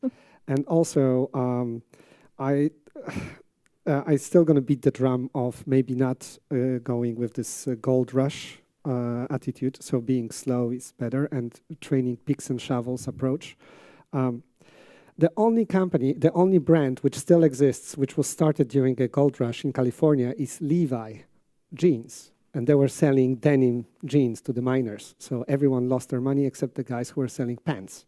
So I think Europe has the biggest tech company in Europe is the company which makes machines to make semiconductors. And they're a monopolist on the planet. So, and it takes crazy amount of time to get to this point that you have such an advantage. So I think this is where Europe still has an edge. We still need to work a lot, but yeah. I think the fact that there is an EU, and apologies on behalf of the UK, we don't like it. But anyway, I think deep tech still requires a lot of specialists, individuals who need to work together, and the fact that there is a connection between the different European countries is extremely important. Because sometimes, like, we're working on a specific, quantum drug development chemistry team who need a specialist PI who might be based in a completely different countries. And the fact that there are initiatives like the EIT and these collaborations are extremely important. And to be honest, the kind of slightly controversial thing, but the newly added virtual communication skills that the pandemic has given us has actually accelerated a lot of these things, because there are new systems in place where people can actually collaborate, build, and fundraise. And these have I can give at least 3 examples of situations where people have found remote specialists and have fundraised as a result. So there is a lot of potential, but I think we're just at the beginning for making it come out properly. Slow and steady. Slow and steady. We have a question?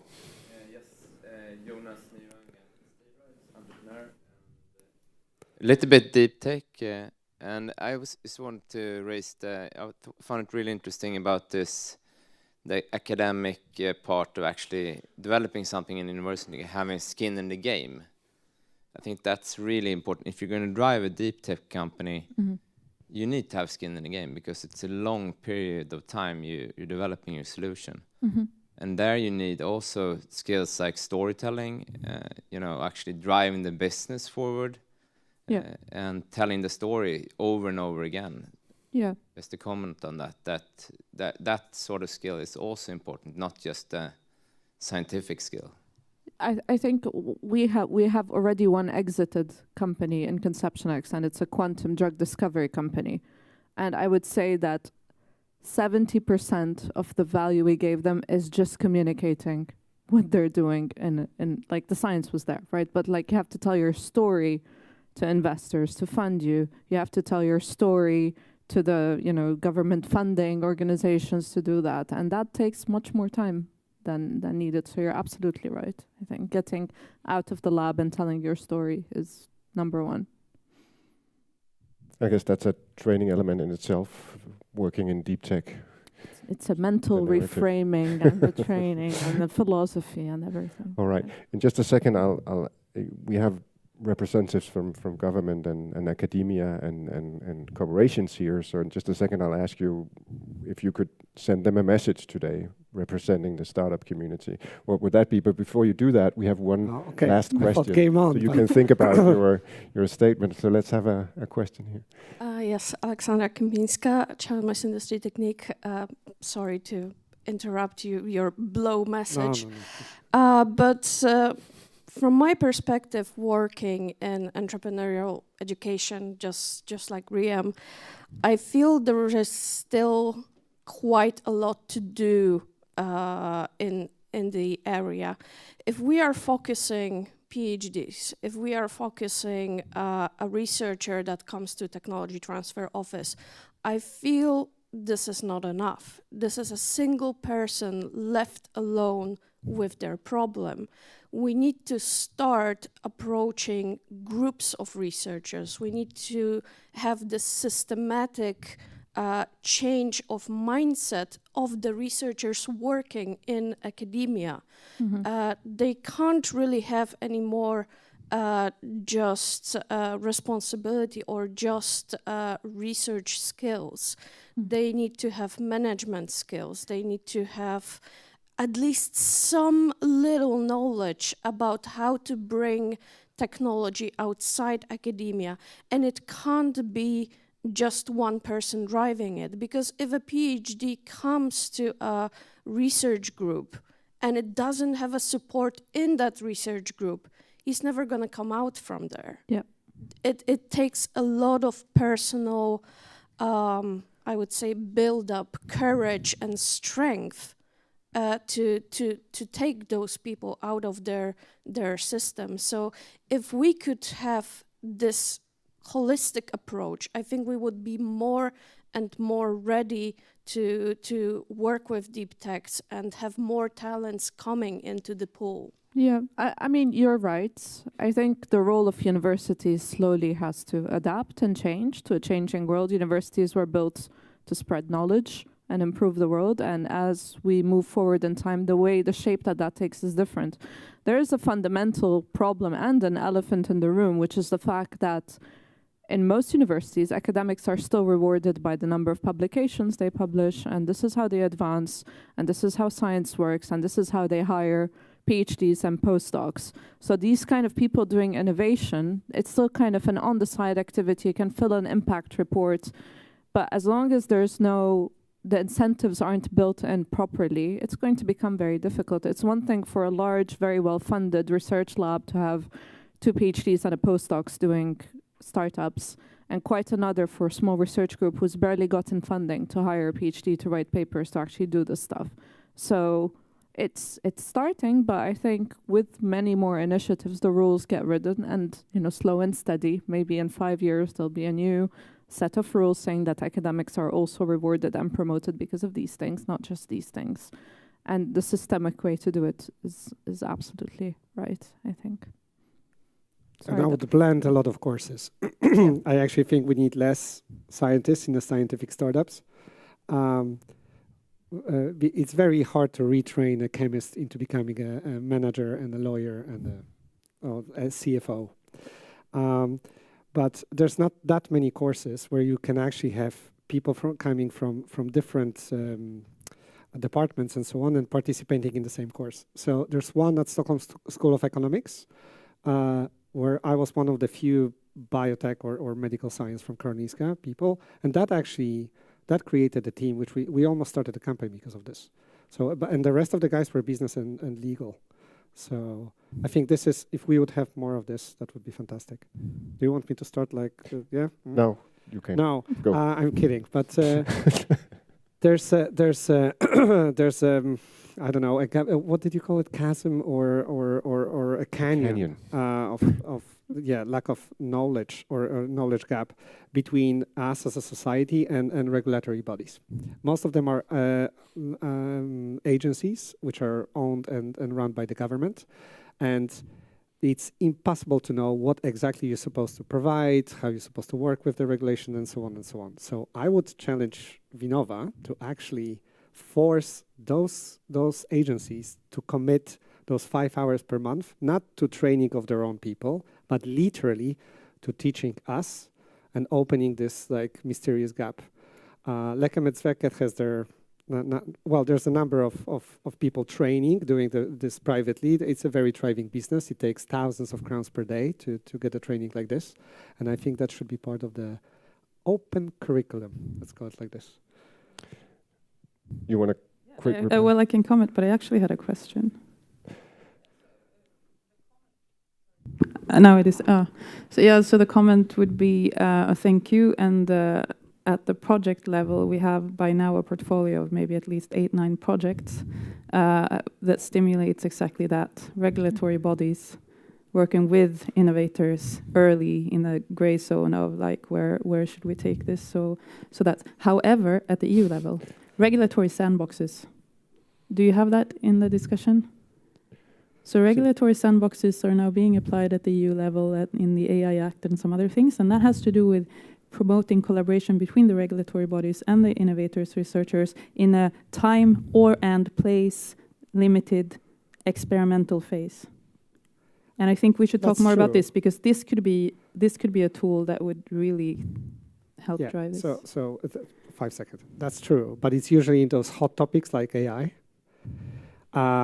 And what I'm missing from my practice is that European Chemical Agency, European Environmental Agency, European Medical Agency. Those are huge, and the amount of money which can be made for European companies with fast-tracked or understanding regulatory process, it's tremendous. This is an important message, because if we want this kind of regulatory innovation, we need to push together. It's not, Vinnova can do so much with incentives. We have a portfolio, fine. That's not what we need. We need tools with scale and incentives for it. Noted. We are on the top of time, but Liam, what are your message? I would like a situation in which some PhD students, instead of writing a thesis that no one reads, would build a startup with that time. And I think it can be done. The different bits are there. It's just about reorganizing them. So rethinking the PhD programs. Rethinking what it means to do a PhD. This is time and resource and labs. I think 5 seconds. There are fewer academic jobs than there are academics. And the thing that upsets me personally is people who pass through the PhD, write this thing, it sits on a shelf, then they go work for Google or whatever. No shade for Google, great company, whatever. But the point is that there's so much IP and it's being lost, right? Like it's being captured at the end by the same 4 or 5 organizations that currently are tasked with solving our planetary problems, our health problems. So it's all going there. And then their academics are frustrated because they have to do 3 postdocs to get a living, and then they're not becoming professors. So this is a huge resource. Let's use that time, labs, all of these, pieces of equipment that the EU money has bought for them to actually do these things in the university as an exercise in public sector innovation. And it can be done. We've done it, so it can be done. Thank you. With that, thank you so much for giving them a big hand.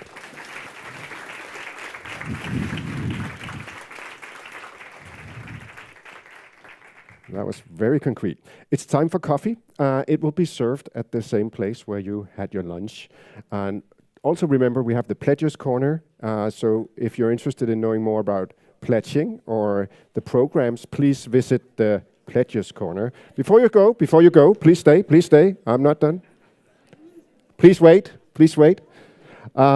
Remember, it's time. We're here to make connections, right? So don't be a stranger. Talk to one another, also the ones you haven't seen before.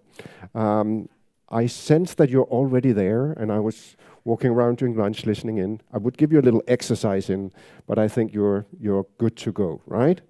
And I'm gonna hold you to it when we get back. So enjoy the coffee, enjoy each other, and see you back here 3:30. Where's the clicker? 4:30. Sorry. There we go.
We on?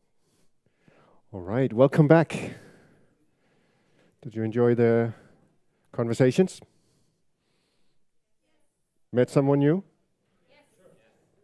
Awesome. And the cake? Sweden, yeah. You should know that about Swedes, if those of you are not here. They call it fika, and they do it a lot, and it's great, right? Okay. So to get us started here for the second half of the program, we have first a talk, a speaker, the next speaker, and he represents one of the largest pledges to the Deep Tech Talent Initiative, that be Intel. So today I'd like to welcome Michael Soga from the EMEA region of Intel, responsible for government partnership. Michael, welcome to the stage. Thank you. So this is a really prime spot to be after a coffee break. Thank you for that to the organizers. Thanks for the invitation. So I have a pleasure of a little bit zooming on one of the areas of deep tech, and we had a lot of good conversations today, what deep tech means, which is actually, in our minds, probably the one that will impact most of us, or is impacting most of us. And this actually will speak to a program that Intel has initiated back in 2019. Which refers to AI education and AI skilling, upskilling, reskilling for pretty much everyone. At that time in 2019, we did not have, let's say, so much response from the ecosystem.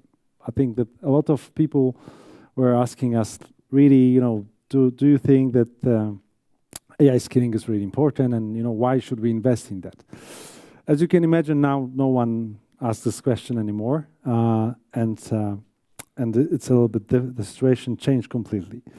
So why AI? And of course, Intel is a semiconductor producer, chip producer, and when you look at this mega trends in technology, AI is actually one of them, but also underlying everything that is going on today in semiconductor space.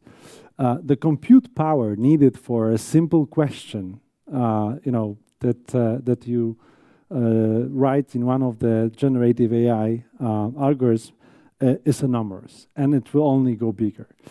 So when you zoom into AI, we try to imagine, who is going to be there and what kind of skills will we need in the future.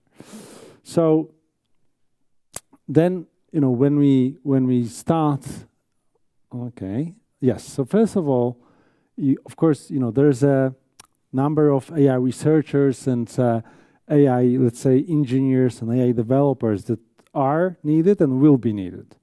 And by the way, it's estimated that the number of engineers in that field will at least double in the next couple of years. But I would not believe in any of these estimates. This is changing from day to day, month to month. And these are really the people who are going to shape the future of AI, right? And they will actually generate new ideas like the OpenAI funded in 2015, right? So it's 8 years ago. And it's only now that we are familiar with their product. Which actually Microsoft investment in 2019 was already a sign that something is cooking. But then if you look further on, you have all the big chunk of what we call AI solution builders, and today even an AI responsible users, right? So these are people who not necessarily will have enough and will need enough skills to write their own algorithm or even code, but they, knowing their business acumen and knowing how AI works, they are and they will be able to find an application of AI that will increase, their productivity and become the basis of the competitive advantage for the company. And we're talking everyone. We're talking lawyers, we're talking doctors, we're talking all sorts, we're talking even artists. All sorts of jobs that, can be disrupted by this technology. And then the last group, which is shrinking, this is a group of non-users. I don't know if any of you know how many years it took Netflix to come to 1 million users. 3.5 years. 3.5 years, Netflix got to 1 million users. Do you know how many years did it take for ChatGPT to get 1 million users? 5 days. So, in all of this, the AI is actually one of the fastest growing and highest in demand skill that is out there. So AI is everywhere, but talent and opportunities are not. When we talk about AI, we like to talk about something that we call digital readiness. And why? Let me explain why we talk about digital readiness in that sense. We do believe that, of course, skills are really important, and acquire technical but also social skills for new emerging technologies. So of course, is the basics. But then there are two very important elements to it. One is also the trust, right? When it comes to AI, when it comes to new applications, we trust this sometimes with our lives if we will be driving a self-driving car. So how about, with all the biases, with all the ethics, with the privacy of getting data, all of this, needs to be taken into account. And actually, Europe is the first region that is doing something about it with the AI Act. Actually, if this comes to life, and we're close to it, as you know, the countries initially agreed on the final shape of something that is called an AI Act. This will be the first such regulation in the world that will tackle hopefully most of these challenges. Last but not least, it's the responsible use of this technology. So it's not only theoretical knowledge, but how we can apply this technology into our own purpose and our own lives, right? So if I'm a lawyer, I should not dream about applying AI in some other areas. Let me think how I can use AI to analyze, a big tender or a big, piece of law that comes out and see what there's there for me or for my clients. So why I'm here and why Intel did pledge 100,000 to enable training for 100,000 talent in particularly AI. We, looking at what's happening back in 2018, we realized that it's going to be a next big thing. So this is when we started to work on curricula and on the programs that really the aim is to democratize the AI skills for pretty much everyone. To make technology really inclusive, and that was always at Intel's DNA. Technology is as good as ability to really use it by people.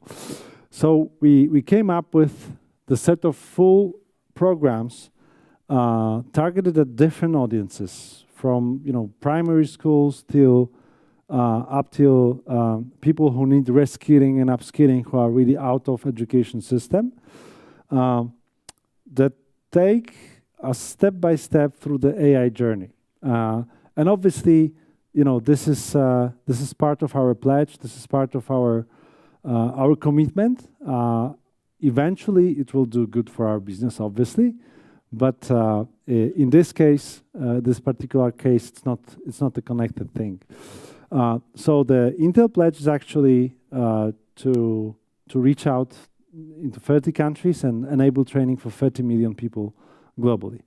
And of course, this is not all about deep tech, because not everyone after these programs will become an AI researcher. But we do aim at people really understand the applicability of this technology and responsibly use it for their own purposes. Part of it, as a result, it's also something that we created a couple of years ago, which is an AI Global Impact Festival. Highly encourage you to really go and see, this year it's going to be in September, how young people create their own solutions in AI. And we're talking, 15-year-olds, 16-year-olds, they come up with appealing, needed solutions created from scratch by themselves. And then, of course, teachers who are really, taking a big challenge, a big leap of faith, and start to teach AI to students, also from different majors. So actually, one of the teachers that won the prize 2 years back at this festival was a biology teacher from Poland. He embraced AI, and he literally started teaching AI at the biology class. And this is exactly what we're looking for. So, when we zoom into Europe and then, let's say, Middle East and Africa, as you see, we have some proof of concepts. We have up and running programs in a couple of countries. Our aim is not to reach every country, although, of course, we're ready to work with our partners. The next big thing that we are looking at is really to embed these programs into the education curriculum. And as some of you may know, this is not a trivial thing. So you need to really rework the whole system to be able to teach AI at schools. But we have the first good sign. So European Social Fund just agreed for funding for this time for Poland to teach 10,000 teachers in AI. If this is successful, I think that this will be a huge proof of concept for other European countries, how wide we can go. And this was even before ChatGPT appeared. As I said, we're working with a number of institutions. Intel is not training itself, so we identify the partners, we ask them to join, we train them, we license the content, and help them grow. Junior Achievement, one of our main partners. For me, this is an amazing example of how institution that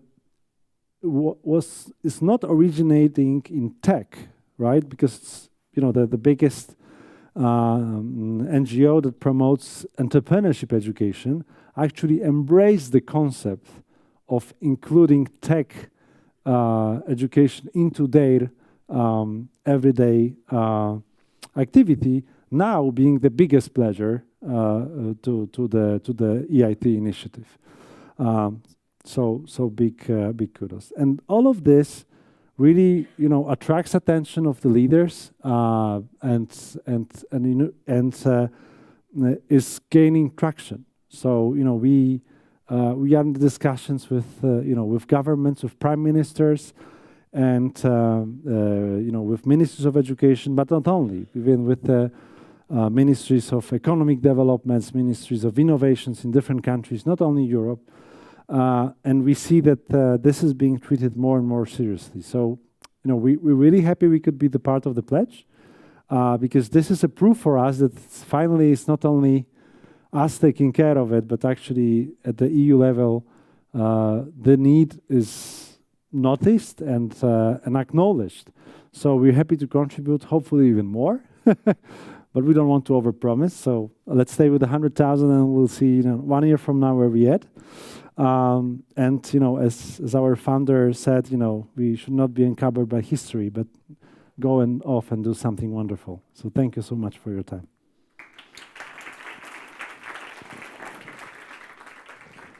Thank you so much, Michael. And I think 100,000 is quite an ambitious goal as well, so no need to overpromise. Thank you so much. It's time for our second panel of the day, and this panel will be debating how we can unlock the potential from education, training, and upskilling. So allow me to introduce the panel. Presenting the pledges, Michael, as you can see, will stay on stage representing Intel as part of the panel, but he will also be joined by Min-Hu Lai, who's the regional COO from Generation. And they will be joined by Madeline Toon, who's a senior director working with catalyzing health innovation, the health innovation hubs at AstraZeneca. And we have also Jonas Lindberg Nyvang, who's the CEO and founder of Steelride, a company that builds steel construction, apparently origami style. Let us know a bit more on that. And the panel will be moderated by Professor Johan Starr, who's the chair of the EIT Manufacturing and also a professor from Kalmar University. Please help me welcome the panel to the stage.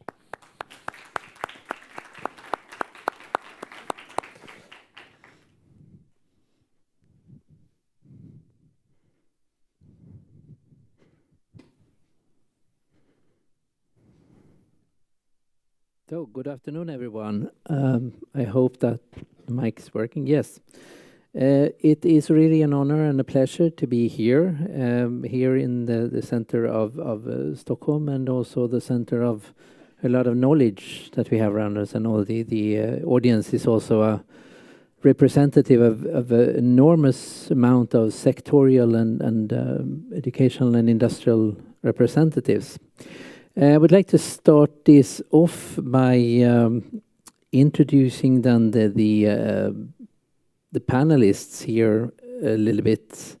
We have Michal, who have need no more presentation. I think that you have really showed. But what people might not know is that you also have a background as forming of a Polish Coalition for Innovations, a think tank.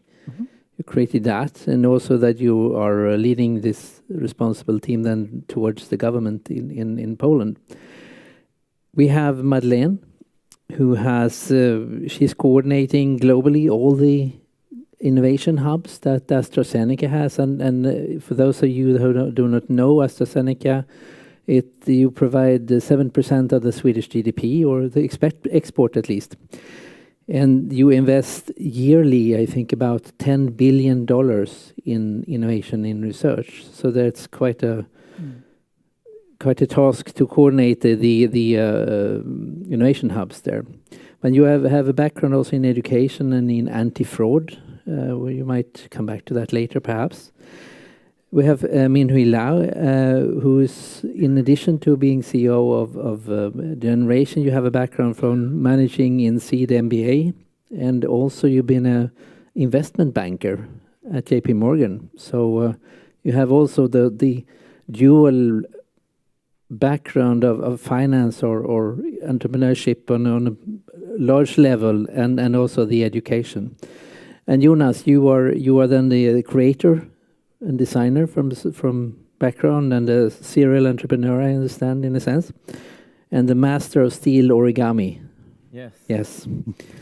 And also the owner of a motorcycle company. This sounds like a beginning of a book or something like that. Could be very interesting. Yeah. Yes. As for myself, my day job is Professor of Production System at Chalmers University of Technology in Göteborg, Sweden. Today I'm here as a chairman of the Deep Tech Talent Initiative Advisory Board, and being part of setting up strategically this initiative. So, just to give you an introduction then, I mean, Europe is, as we have heard, facing a lot of challenges. We are just emerging from a pandemic, and we have disrupted global trade chains that we have become dependent on. We have a war on our borders. A large part of our working population is a bit old, and the young talents are a bit few. In Sweden, there's only half as many 20 to 25-year-olds as there are 30 to 35-year-olds in Stockholm and Göteborg. Half. So you can imagine in a few years that this need for educating and training the older talents is very central to the competitiveness of industry.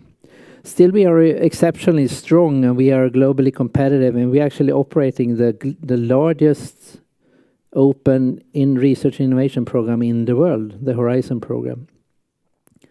So hopefully this Deep Tech Talent initiative will be one of the largest. Maybe 30 million here is overshooting, or 1 million here, but we can perhaps from a government perspective and policy perspective be able to say that this will be one of the largest deep tech training programs in the world as well.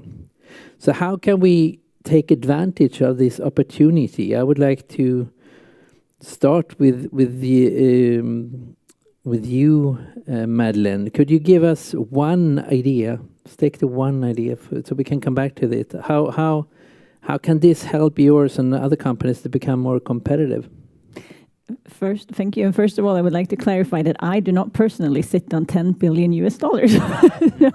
It would be both interesting and scary, but and beautiful panels before us and the fireside chat. There's so many different perspectives to this that my brain is almost on fire. There's so many different kind of paths and perspectives that we could look at. If I'm going to stay with the perspective of a large company, and as we talked about before, Johan, the need for upskilling the older people. I'm part of that older people cohort now as well.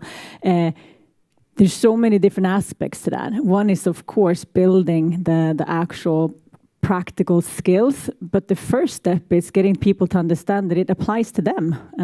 If you look amongst your friends and amongst your colleagues at work, how many of them understands what deep tech is, and how many of them think that it relates to them?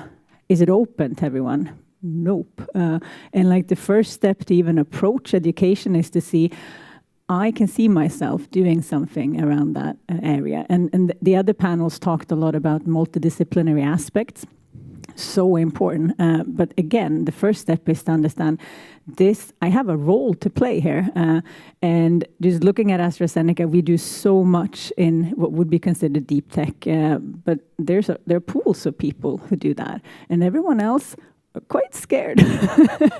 and we've been trying to shift these very basic ways of operating. Again, look at your colleagues. How long does it not take to change processes, change the way we do things?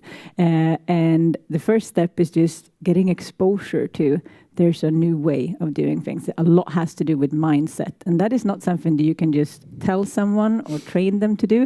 They need exposure and experience. When we talk about developing capabilities, we talk about 3 E's: education, exposure, and experience. And I think what the Deep Tech Talent initiative can do, besides educating, because as you said before, Johan, supply in this program is established. We need to establish demand as well. In order to do so, I think by setting up greater collaborations for exposure and experience between sectors, between companies, just being able to spend a month, 2 months, 3 days, whatever there might be, but with a project where someone is actually doing deep tech aspects, be it from a regulatory perspective, as we heard before, or from the actual AI kind of research perspective, just seeing that it's not scary, it's not dangerous, you can lean in and you can be part of it. I think that is missing to this, and it would be very valuable to us because we have 80,000 people within the company. A fraction of them are doing that deep tech work. Everyone needs to be part of the journey. So exposure and getting your hands dirty to get across the valley. Again, the dirty. Yes. Thank you, Madeleine.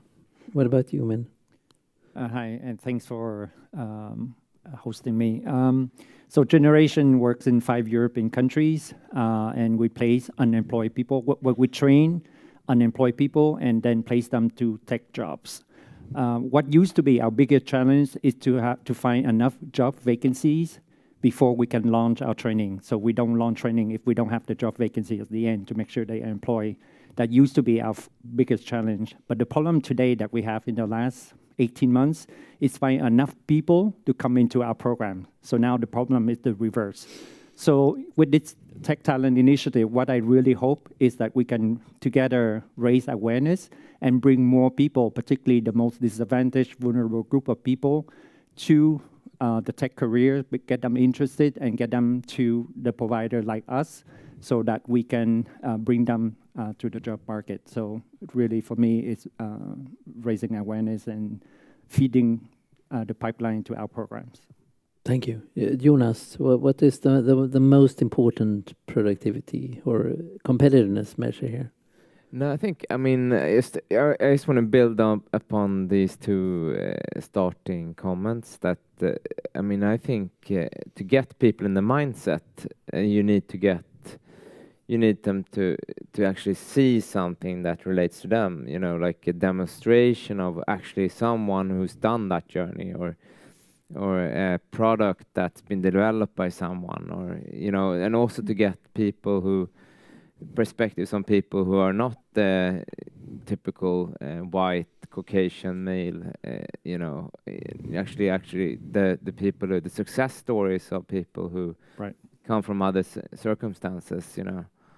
And I think that really would make a difference in actually showing people that, I mean, this is for me, you know, this is not just for people who graduated from KTH or like in university.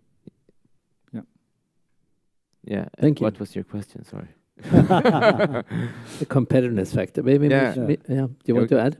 No, I think from also earlier discussions, the kind of multidisciplinary, you know, having a range of different skill sets, you know, not just a specific industry-specific skill set.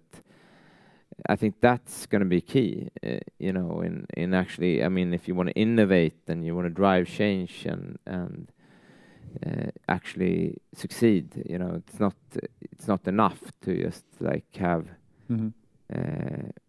a specific technical skill anymore.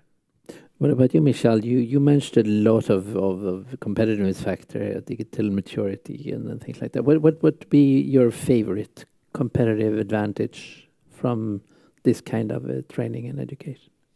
No, so can you imagine that we stopped the training of new drivers at them reading the signs, no, without actually putting them behind the wheel? So for me, the benefit of such programs, and this, as you said, but you didn't use the word, so I will do it, is, and come back to what I just said, is to really democratize access to this education and to this skill set, right? Because if we don't do it, this will be just another tool for wealthy companies to take advantage of, you know, whatever they're doing and grow even bigger.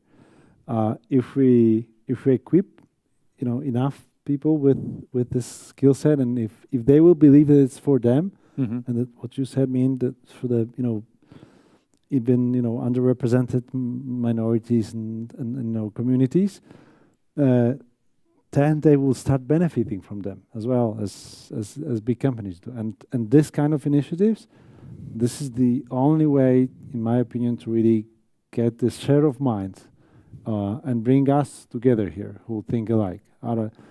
Before that, I thought we might be quite alone. Excellent. And so what I hear here is that the scale and democratization and the upscaling of the big batch of people is more important than the narrow competitiveness for in individual technology. Is that? But also it takes a lot of people to create something unique at the end of it, and you have to upskill the masses to find the golden nuggets. And also we're in Sweden now, we have a fairly unique education system where regardless of your background, at least if you go back 20, 30, 40 years ago, everyone kind of had the same opportunities. It didn't really matter what socioeconomic background you came from, and that's kind of what's built a lot of the success in Sweden, that you're actually benefiting from the collective brain power of the entire nation, and that needs to be true for the globe. Like it cannot be you have to go to the big universities only and graduate top 5, then we're going to listen to you. Like some of the biggest societal kind of challenges will be cracked by entrepreneurs who might have had severe ADHD and never really finished school, but they are really cracking the problem. And I think we need to change kind of the perception of who fits in and who are we going to listen to, and how do we also evaluate skill and value. So you're all young, successful leaders, and relatively young, right? Looking around the room, with an amazing entrepreneurial background. So you've all been there. You've been doing this. You have skillfully identified the people along the way that you work with to get where you are.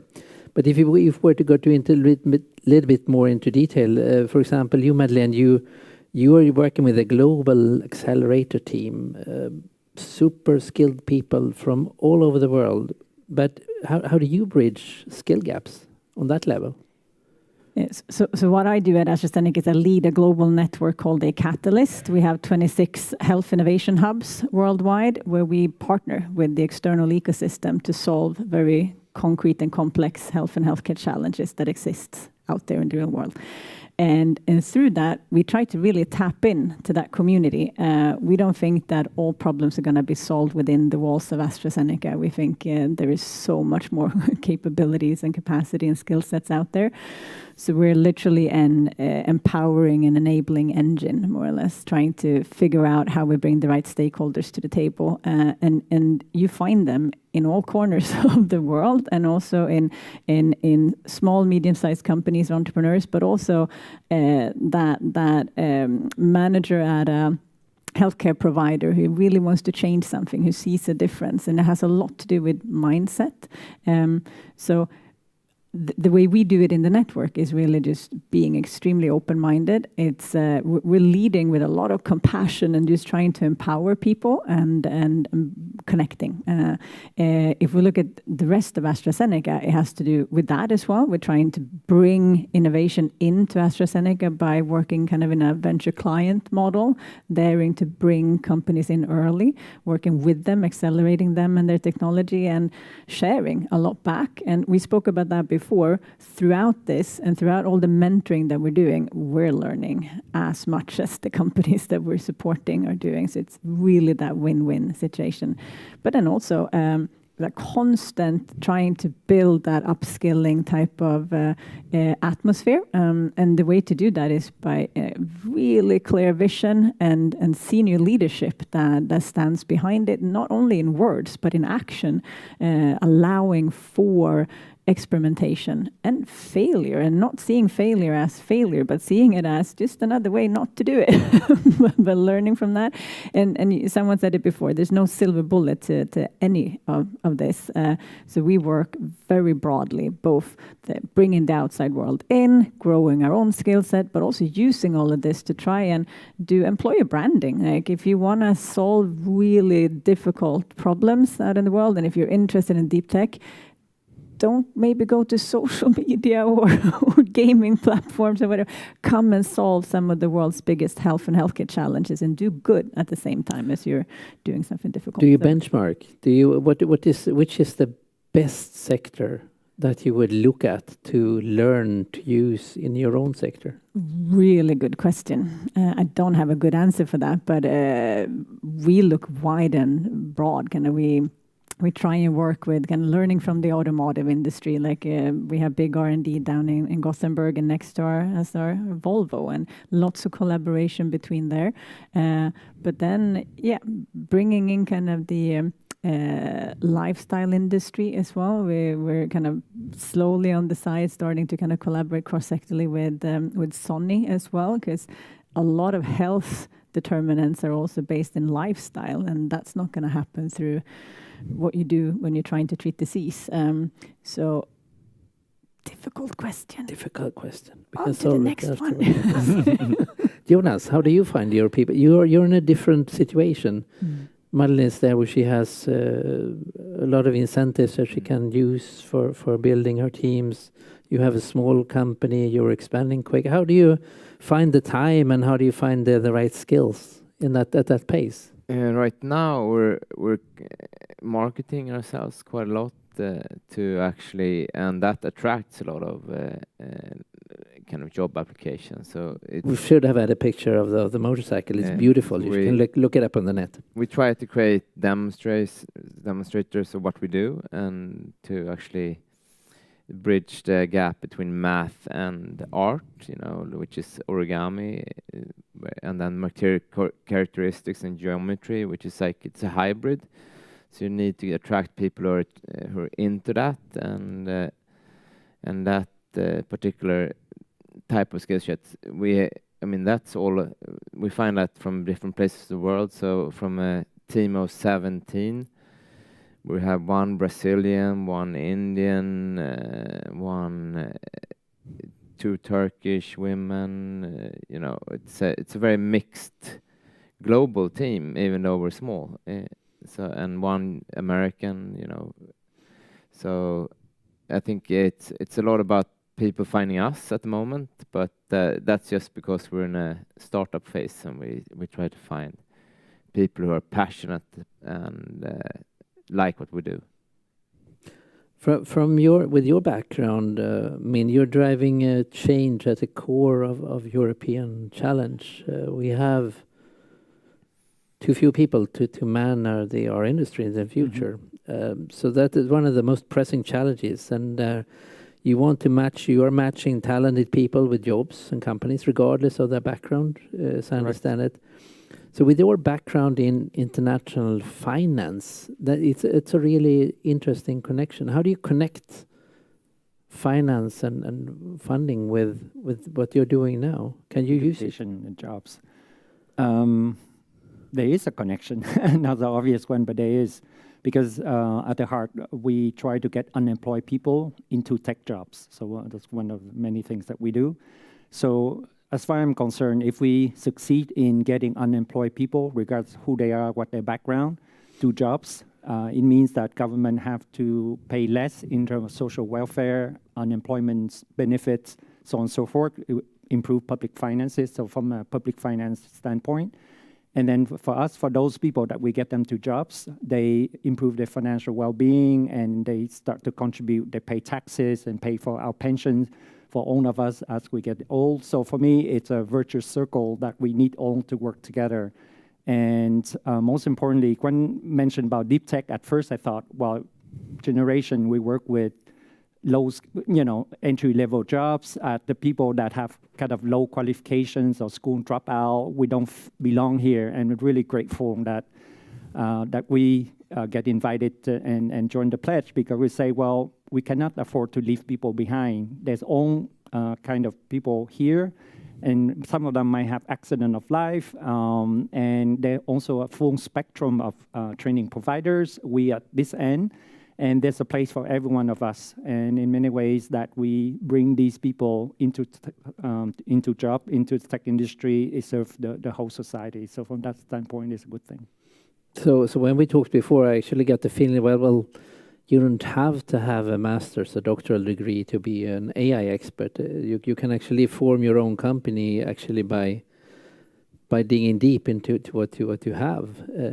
Would that be true in your part? You have a very interesting method to follow up your success rate. Right. So we don't select based on diploma. So basically, sorry for the rude language, but we don't really care where they come from, where they were before.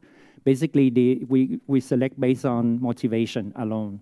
So as long as that you are motivated, we can work with you. So that's the basic core principle. So we have what we call fire in the belly test. So there's a quite scientific test that we put people through, and through that test, we judge how motivated you are.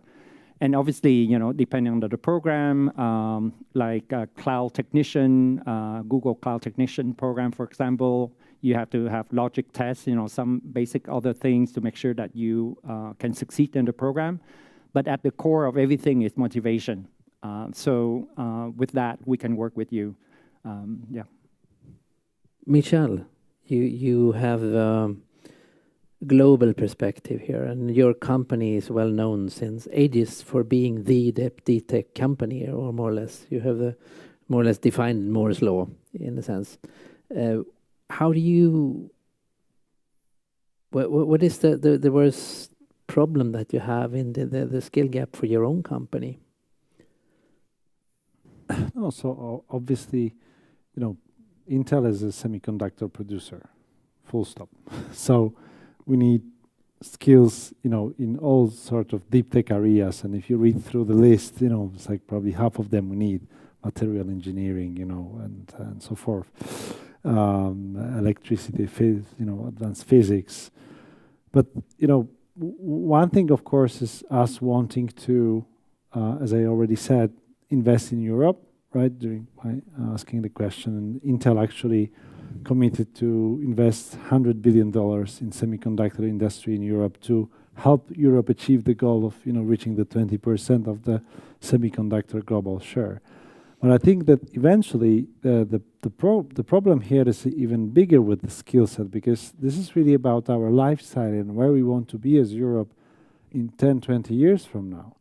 Because, you know, we're not alone in this world, and I think everyone knows it by now.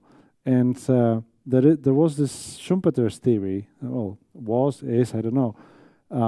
And the basics for this theory was like, we should not really care so much about advancement of technology, because, you know, if some job is lost, then the new job is appearing, you know, and replacing it. But now, especially after pandemic, I think everyone realizes that the job might be lost somewhere, but it might reappear not exactly the same place where it's lost. So, you know, if we in Europe don't have proper skill set, the jobs even, you know, that are here might go left or right. So the question is, who will build the welfare, right? If we're not the country for the biggest unicorns, right? I don't know how many of the biggest worldwide companies come from Europe or you know, have their headquarters in Europe, but I would say less and less, if any, right? So if we don't have a skilled workforce, how we can keep up to the style and way of living that we are used to, right? And there is Asia chasing us really quickly, US not slowing down the pace. So I think, you know, even such companies like Intel, if we want to invest in Europe, we won't solve all these problems, but I think the more companies will realize this, and we need to keep up the pace with the world. We share with US and China there's demographic problems. It's basically only India and Africa that has the population pyramid these days. So you have looked across the world for best practices, I assume. Where would you think, like as Madeleine, where is the best place to look? What country or what sector would you look to inspire this initiative? So, yeah, that's again, you know, not an easy, spontaneous answer to this. What we find is that, you know, if countries have enough welfare, they are more lazy. Let's use the kind of semantics, you know, which is maybe not so much appropriate but easy to express. So in countries where you know, the welfare is not something that is given, they have more motivation to learn, to work hard, and to achieve more. And look at Asia, look at China, you know, what's happening there. Even uptake of STEM subjects in Africa is bigger than the one in Europe. Because still there, to become an engineer is a kind of a career path, right? And in Europe, well, maybe in a very, very recent years, there is a little bit, you know, uptake in this. But many years before that, there was a steep decline. People wanted to go to marketing, management, and so forth. But whom are we going to manage, right? So I think we need to try to get back to this energy and really finding ourselves, which is not easy, right? Because let's say Europe is not anymore living on the welfare from other countries and from colonies. We need to make our living here. So it's incentives and motives and values you're looking for. Madeleine, you wanted to comment? Yeah, can I build on that a little bit? Because it comes down to, you use the word lazy, but it's also,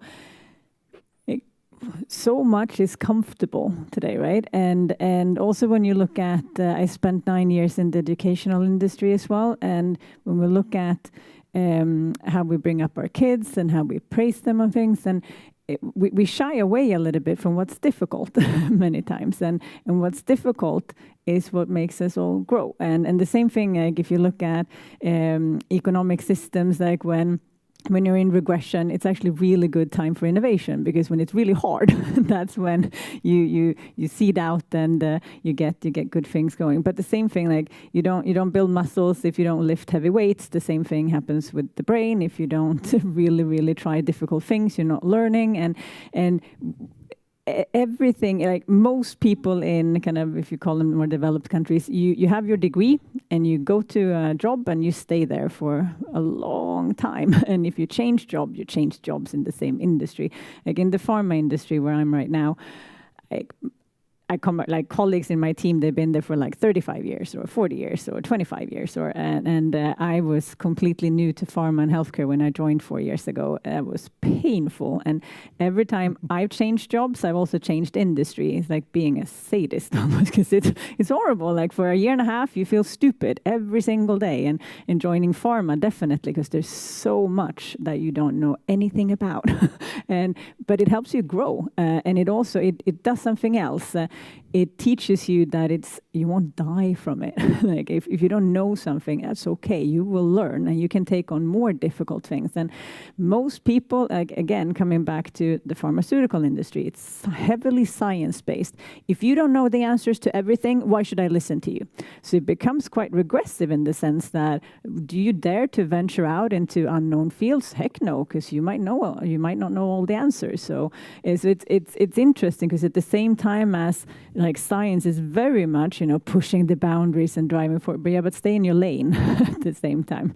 So I think something comes back to what you're touching on in terms of you do have this in certain cultures where changing is actually a good thing, where you move to get a new job, you move into other industries, and you move create out of your comfort zone. Exactly, and they can be cliches, but I think moving forward, some solutions to our biggest societal challenges, climate challenges, societal challenges, health challenges, are probably not going to come from the incumbents in that industry. It's going to come from other sectors. Just a super silly example, but so many health solutions out there looking at life science apps, etc., trying to get people to live more healthy lives.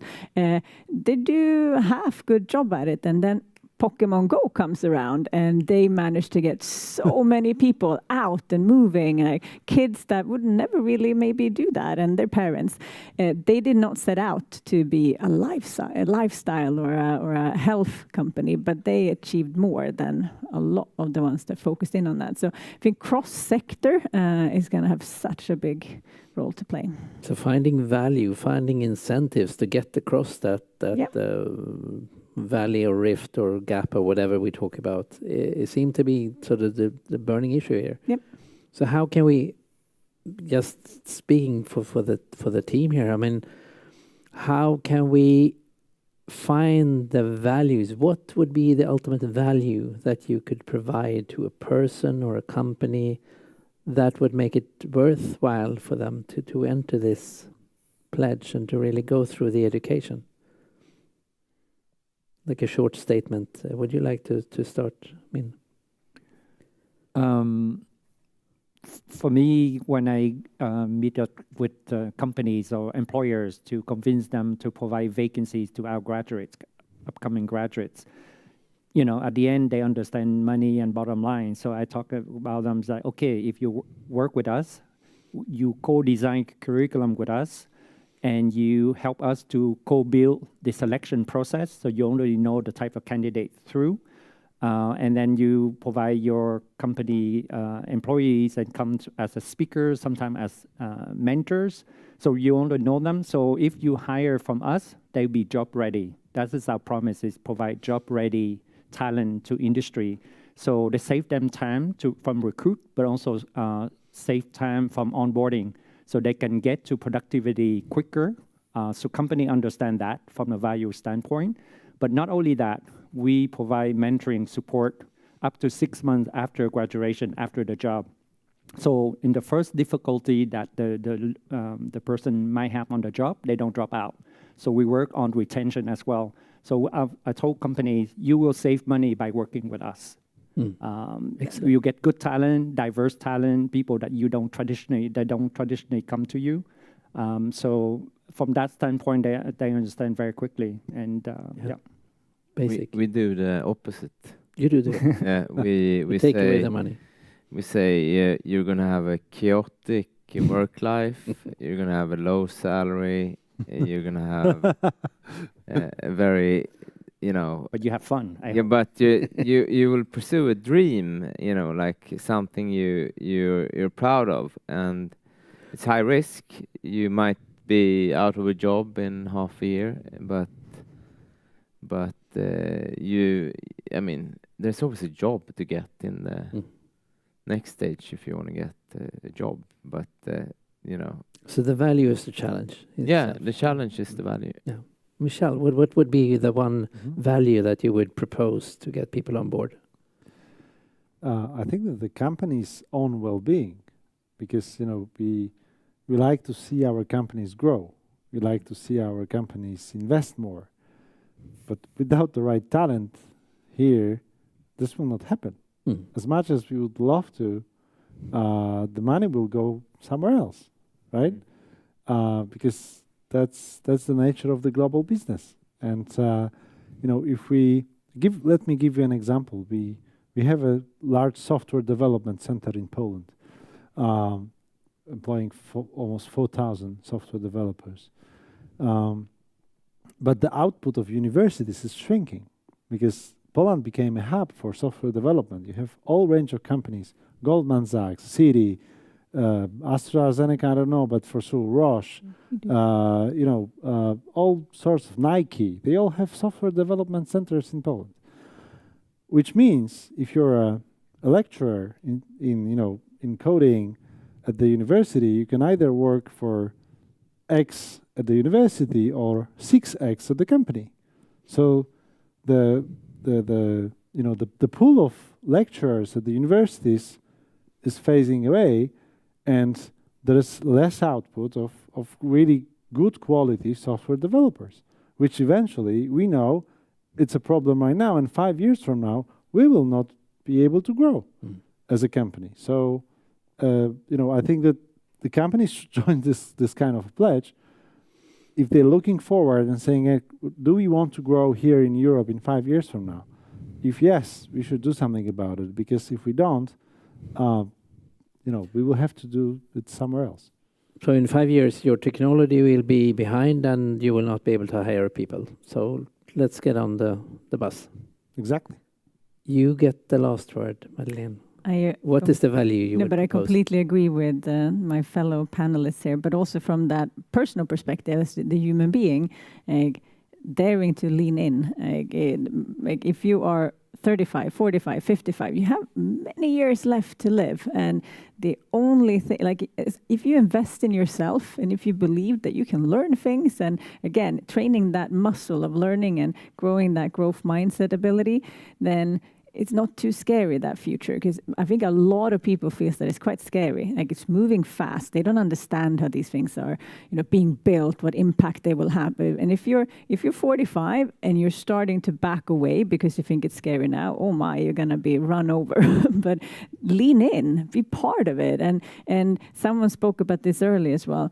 A lot has to do with what we decide to build together as societies, and we have an obligation, I think, to build ethical, non-biased and equitable solutions, regardless of within which industry that is.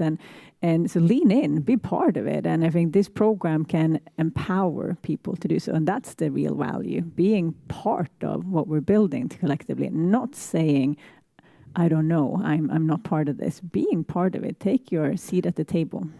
Thank you so much. I have a lot of takeaways for myself, but I think that also the team behind this is vividly noting how to proceed. So with that, I will leave just a few minutes past. I will leave the word back to Anders. Thank you so much for putting in a super interesting conversation. But let's also make room for questions among the audience. We have one question here.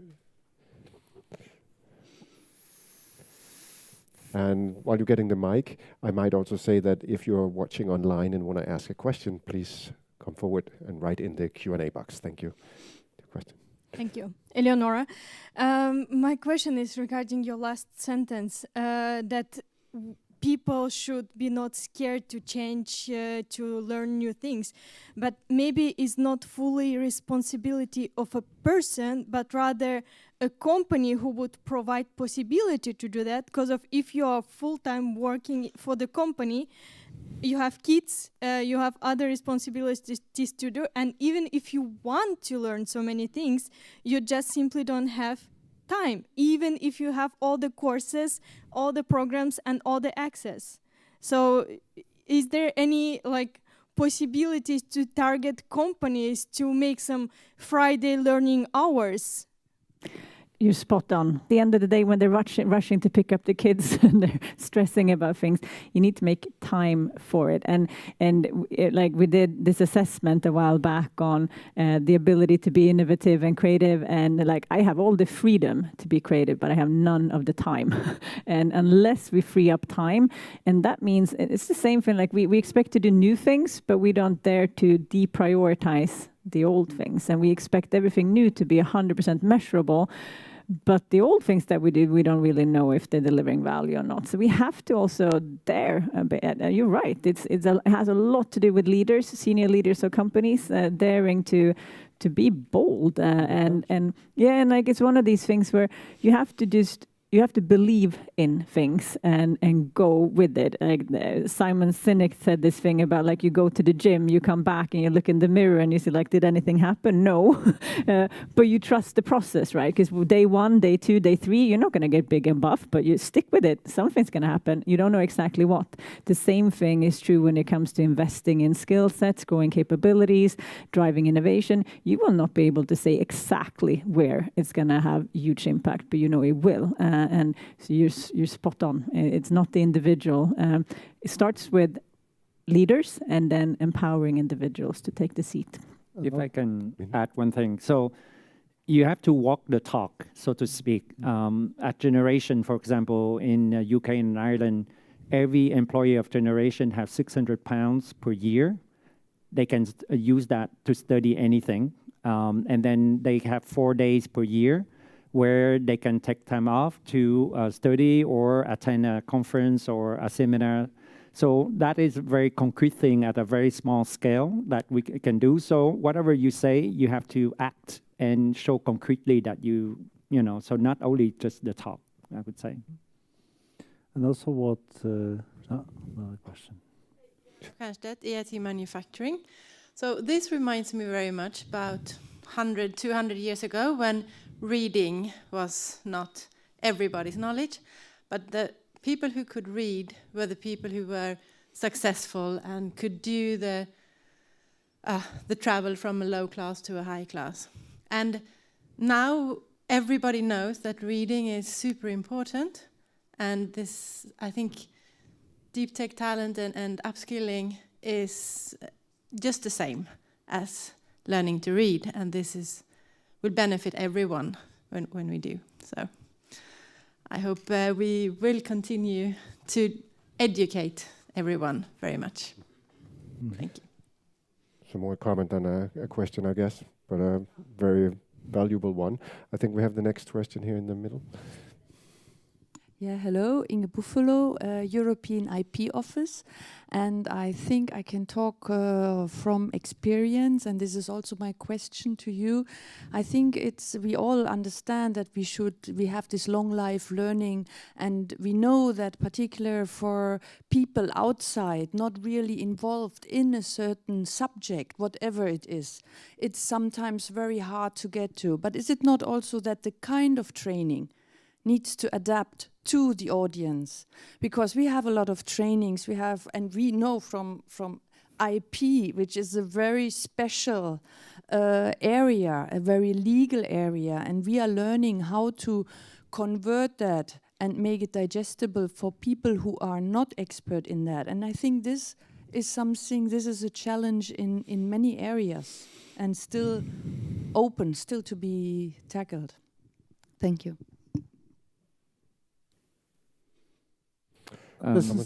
Sorry, this speaks to what you said about this going out of your comfort zone, right? If you're always within what you're doing and speaking to the same people about the same stuff, you become an expert, but you don't challenge yourself, and you don't see the path potentially of growth or even changing the subject. So actually, what killed innovation in companies in many ways? Not saying always, but the pandemic. So innovation doesn't happen on Teams with all the greatness to the Microsoft, but it happens in a cafeteria when you meet someone who does something else, and then you talk, and then your minds are, hey, how about maybe I can contribute to something or do something or learn about something else, right? And I think that the silos, especially in big companies, right? It's a really dangerous thing, because if you are in a silo, the longer you are in it, the harder to break free. I don't know, relearn, repurpose whatever you're doing, and that's it's as I said, and you said it as well. You become an expert, an IP expert, and how to get out of with what you know. Yeah. The point of adapting the format and to the attention span of other people, I totally believe in it, because my niece in Canada, she learned a lot of things from YouTube, which I thought was just, I go there to watch music videos and that's it. I didn't know that you have tutorial and learn a bunch of topics, and then or you can learn languages via TikTok. Some people on TikTok that teach you language in a sort of a short video, funny videos. So we have to go where people are. We cannot only expect them to show up at the technical colleges and universities. We need to, where they hang out, that's where we need to go. And if they want short videos at maximum 3 minutes, then we need to provide short video that maximum 3 minutes to capture their attention. That's how we ensure that people will continue to learn. Yeah. Maybe also address that question to you, Johan. You work at professor at Kalmar University, right? How are you dealing with multidisciplinary aspects at your university? Any learnings from there? Or I know it's another type of talent. It's a more deep talent that you're training and facilitating, but and you're not going to do TikTok videos in your lectures, I suppose. But why not? But but we do. Yes, well, not TikTok, but maybe short videos. No, but I was just discussing with my colleague from KTH here in the break that we need to address this question. But usually it lands somewhere in between the education department with a big E and the applied science and research department, and the same goes on the policy level. I think in Sweden we have Utbildningsdepartementet, which is education part, and we have Näringsdepartementet, which is industry, and none of them wants to really deal with what's in between here, with what we're talking about, which is applied education for the purpose of upskilling or training or pointed efforts to actually promote some part of the already existing industry. So that is something that we have to, when people were learning to read, like Johanna was talking about. That's probably when it started, because it became very specialized. So now we need to sort of uproot this and try to discuss across the university. We are pretty good at multidisciplinary research and multidisciplinary education. We have been for a long time, I think. Thematics, platforms, areas of advance, whatever you call it. Every university, larger university, have it. But we are not in the process side so good at sort of addressing the multiple modes of training and education, I would say. All right. There was a question over here. Yeah, there.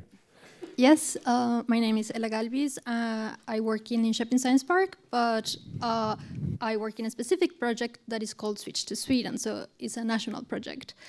I find very interesting all the setting. Part of my job is to create collaborations between universities in Sweden and multiple companies within tech, from startups to SMEs and large organizations, to connect them with international talents who are already in Sweden. However, during the process of doing this collaboration to work together, I found very hard to get into the right people who can prioritize meeting these talents. So my question is, how can we foster this sense of collaboration, and also how can we prioritize this type of conference and settings? I can take a stab at it, but we're back to the question before about allowing time for it, but also allowing for, I was thinking about that when you spoke, a little bit of serendipity as well. We tend to think that everything needs to be planned, like we're doing this because we're going to learn this and we're going to then implement this. Sometimes you don't know, right? Like you're... anyone who watched the Netflix show on Spotify? I don't know if you haven't, go and watch it. But like when they figure out how they need to solve some of the core problems, their prime tech guy actually sits and watches an intersection of traffic and figures out, shit, we need to rewrite the internet protocol. Like you can come up with completely new ideas and new thoughts, aspects from completely different fields. But if you deliberately go after every single thing, you're going to miss so much. So I think some of that, like to your point, like why should companies interact? Well, a little bit of serendipity. Like if that is ingrained, then like we know we will not know everything. Like be more humble around the things that you like. We talk about the known unknowns or the unknown unknowns. Like be open to that. There's gems out there that we need to capture. So it's not easy, but it's a culture thing around like, do we recognize that there are things that we do not know that we want to be part of? That's my take on it. No, but it comes back also to, I mean, there was some Swedish skier that said it, and the more I train, the more luck I have. Yeah. And I mean, it is a little bit like that as well. Yeah. So if you can get yourself a very good base in some area, the chances are that you will be more successful. Yep. In cross-disciplinarity. But also I think it's allowing ourselves the space for experiment, right? And big companies are not good at it. I bet yours are, or your is. You try. Because, you know, and also within the education, there was this, I think, your question in the previous panel, right? So how long does it take from, you know, the idea of a lecturer, right, who comes and wants to have a new lecture, and which might be experimental, but then how the university and the KTH, you know, Anika, she answered that, right, that it takes really long time for the university to approve, not approve, look at from all the perspectives. But the world moves forward, right, and our everything is changing really fast, right? So if we don't allow ourselves the time to experiment or to go to even like this and a little bit change the perspective, then we will just, you know, continue to maybe we have the saying in Poland that, you know, you cut the wood with a saw which is not sharp because you don't have time to sharpen the saw, and you know, and your productivity is down. I think there was a question here in the middle. Is it on? Yes, it is. Yes. Annika Sabo-Portela, I'm from EIT Health, and thank you for a very interesting discussion. And I was kind of coming back to the start, building a talent community and thinking, how do we bridge, connect dots, cross sectors, but also cross borders? And saying that during the pandemic, I mean, it was hard sometimes to get the innovation happening because it doesn't happen on Teams. It happens when we really meet. But if we need to find talent someplace else than away from the coffee place, how do you think we can build this kind of platform in Europe also to be competitive when we look to the rest of the world? Do you have any ideas there that we can take with us and continue working on? I'm not going to take up all this question, but I just want to I want to challenge that actually, because the network that we're leading, I haven't met the majority of the people in that network, but it's really vibrant. And yes, you're missing the coffee bumping into each other when you're working virtually, but also all of a sudden the entire world opens up, because I'm not going to bump into someone from New Zealand by the coffee machine, but I can do that over Teams. And for us, at least, the world shrunk. It became closer to everyone. And I think it has a lot to do with establishing trust. Shared purposes. What are we trying to achieve together? Like principles for how you engage and shared trust around what we're trying to do. For us, then, that's enough to have innovation flourish and teams really working together. That's just short. Yeah, I had an idea. I mean, we're talking about multidisciplinary skills, and what if institutions would switch places and educate a new subject? What if students would educate professors?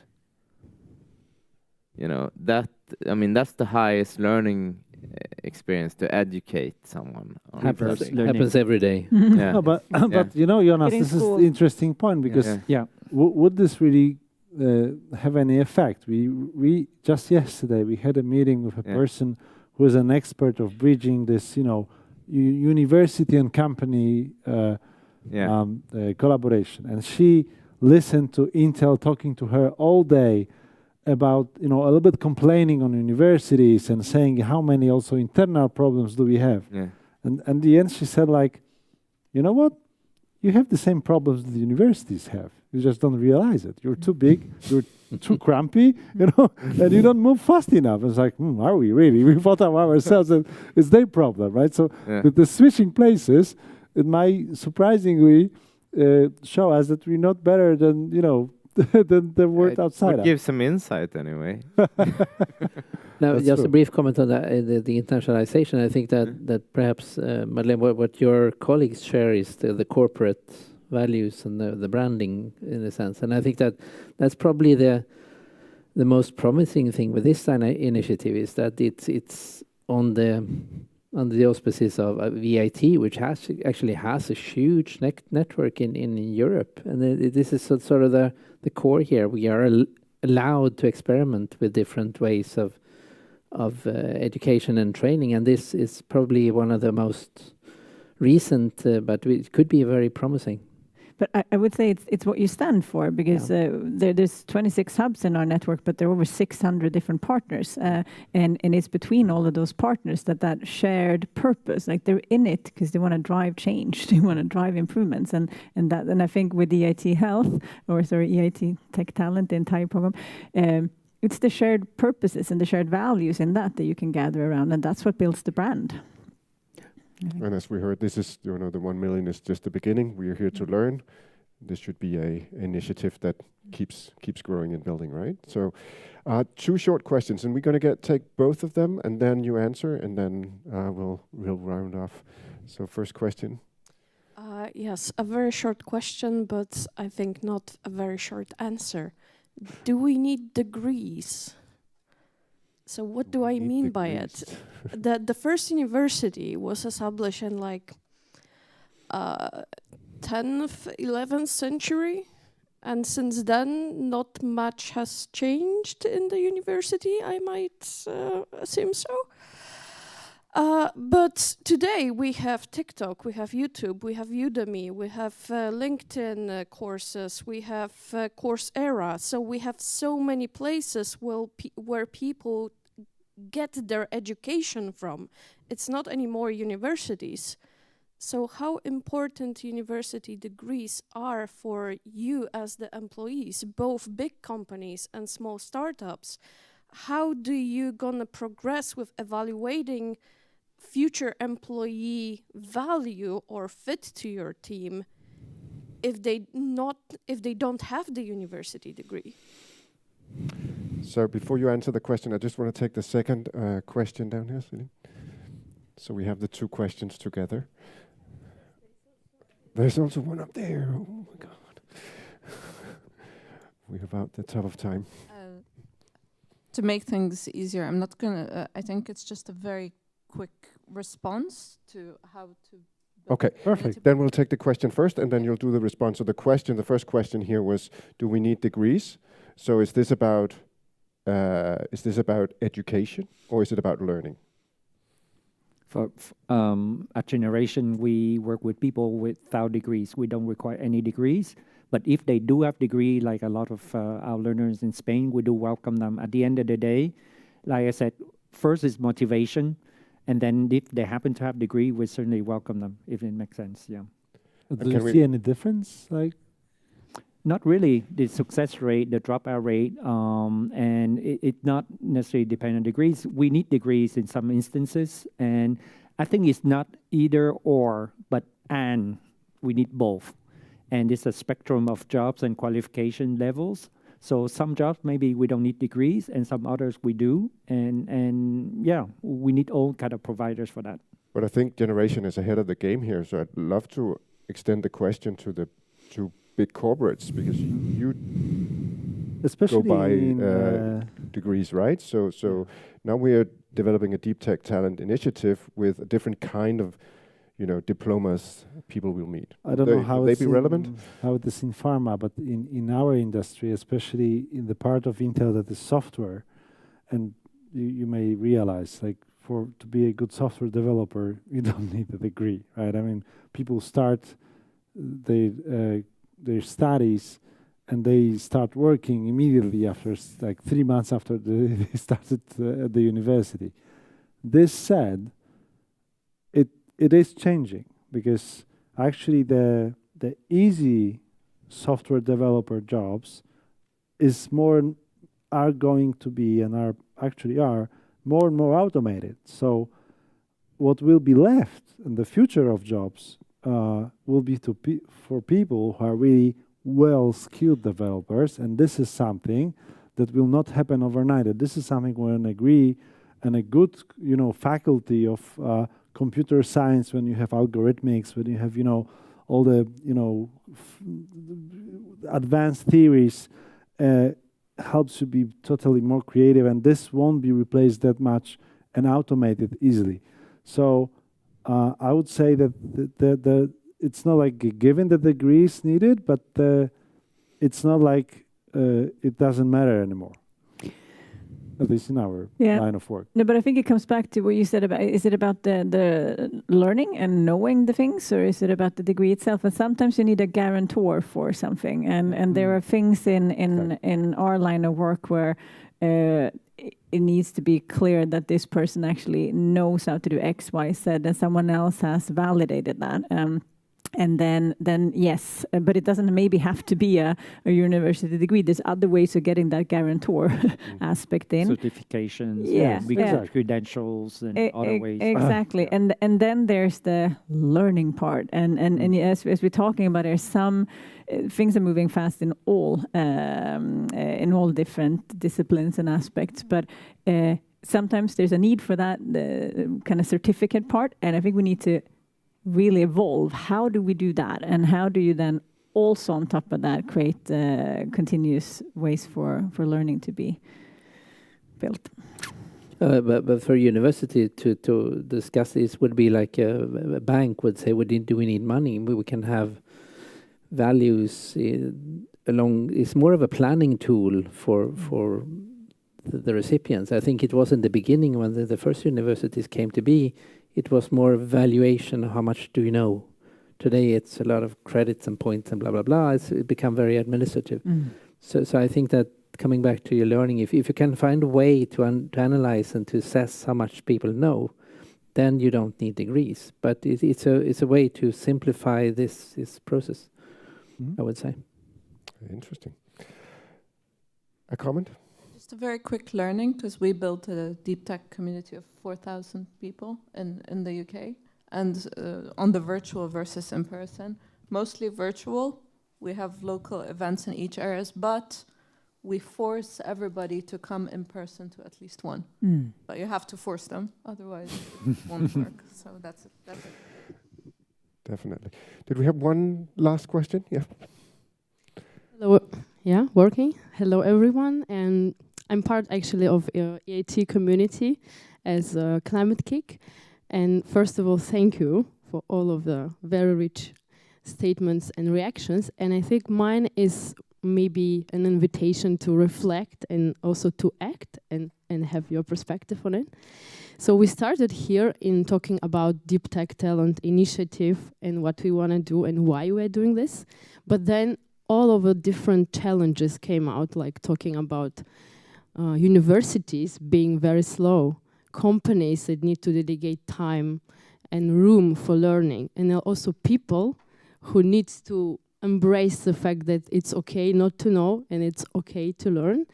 And what it actually brings me to think that it's all about actually systems, system change and systems transformation. And why we need this, it's even deeper than deep tech. It's really being changing the systems. And I think why we need all of the pledgers to come with us is actually to agree to be the change agents and to come back to our systems we are part in and be ready to be the change ambassadors and to change them. This is how I see that.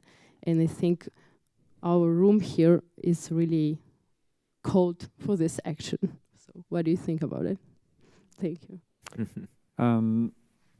Yeah, it makes sense. I think we cannot do ourselves alone, although, Intel is a massive corporation, and even with that, like for me, I try to solve unemployment problem through training and put them to jobs, but it's a drop in the ocean, really, of unemployment, and it's a tiny drop in the ocean of like needed for learning.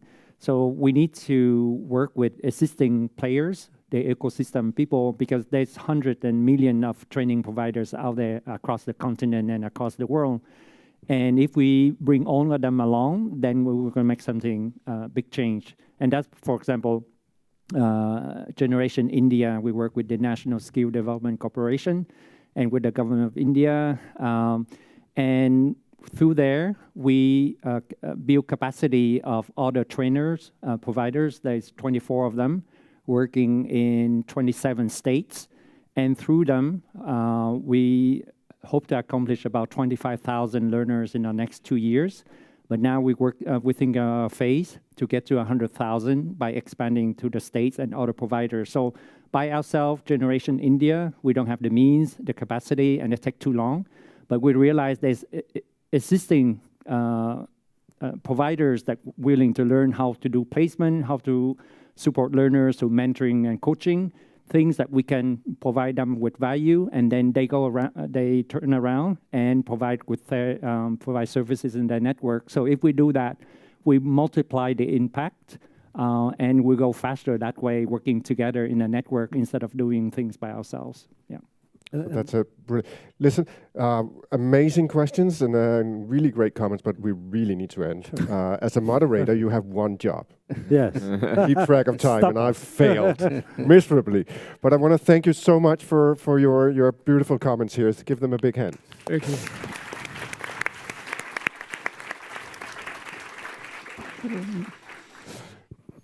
Well, thank you so much. So let's get the last slide here. So, with a little delay, but to end our day with the final remarks, I'd like to introduce Luca Prego, Head of Unit from Innovation and EIT at the European Commission. Luca. Thank you very much. How are you going to sum up all this? I'm super, it's going to be long, huh? It's going to be long. Okay. I get out of your way. Yeah, thank you. So first of all, can you hear me? Yeah, is it working?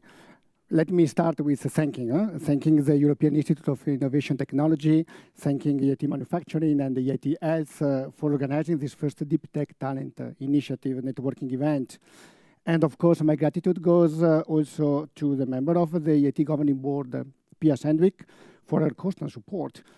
And to Sarah Modig, in her role as State Secretary to Swedish Minister for Energy, Business and Industry, for showing with her presence today how deep tech and the deep tech skills are important for Sweden and Europe.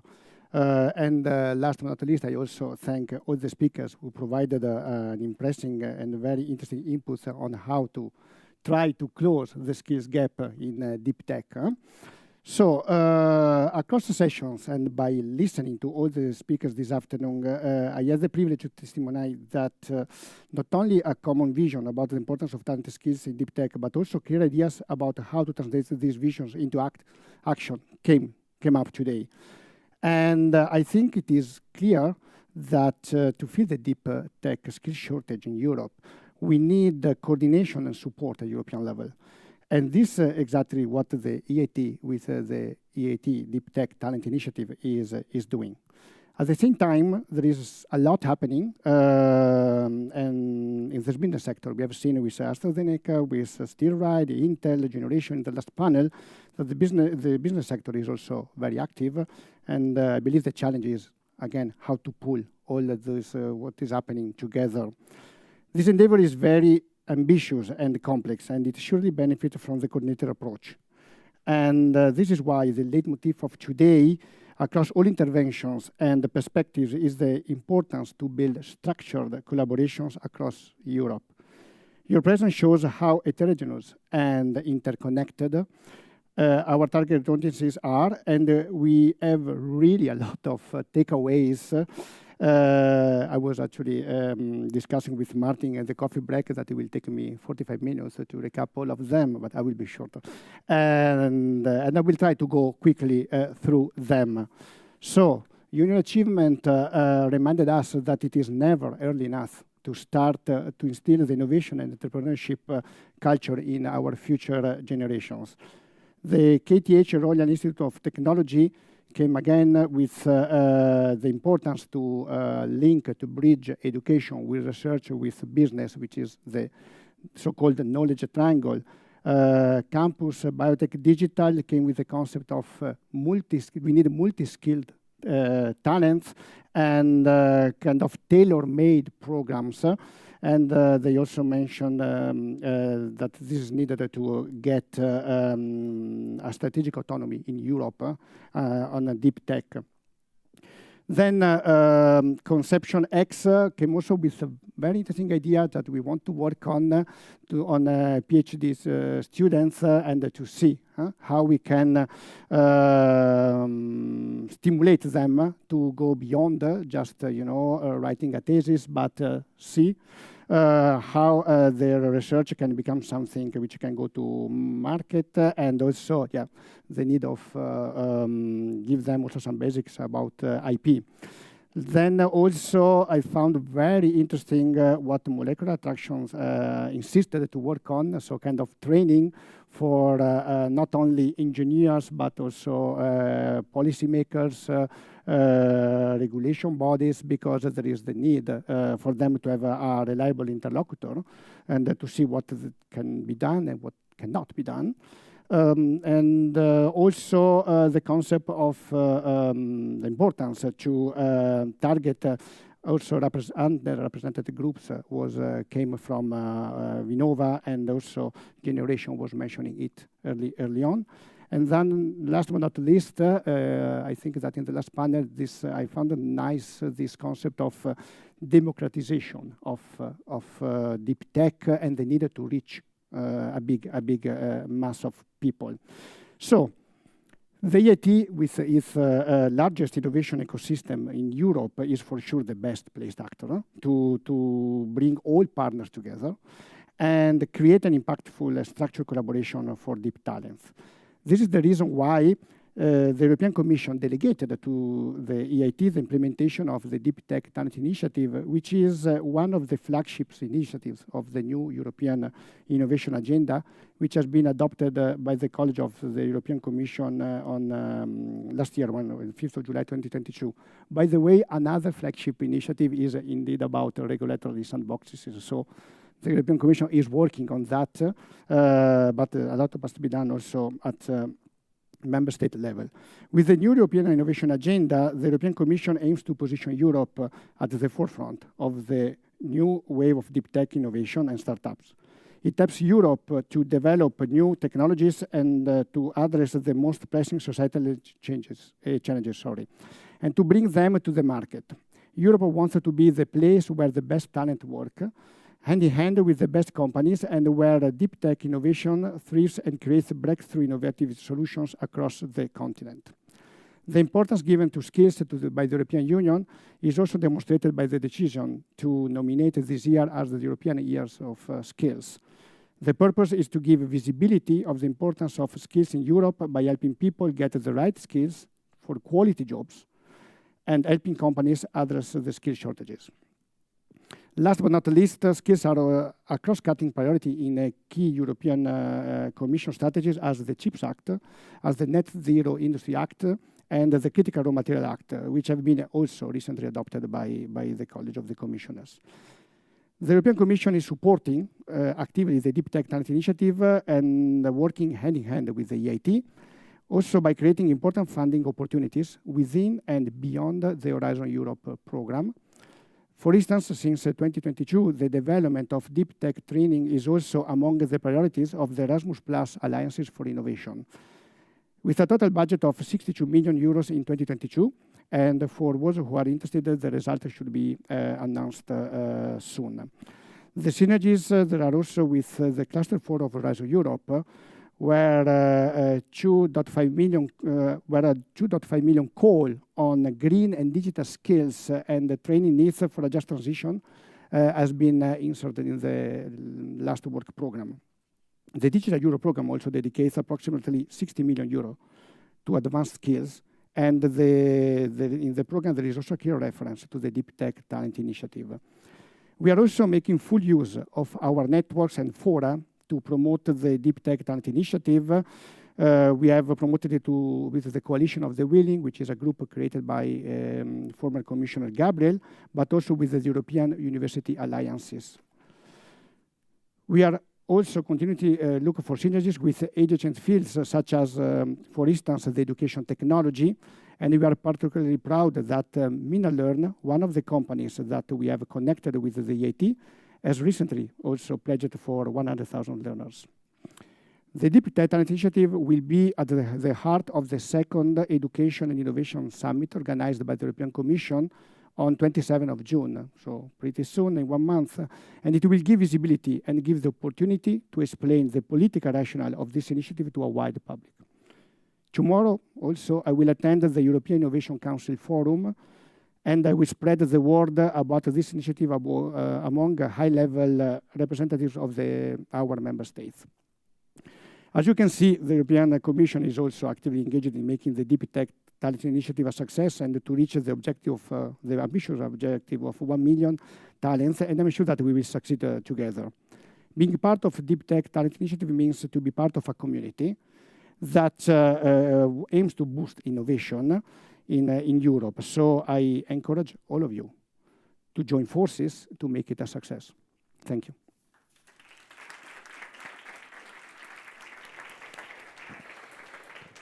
Thank you so much, Luca.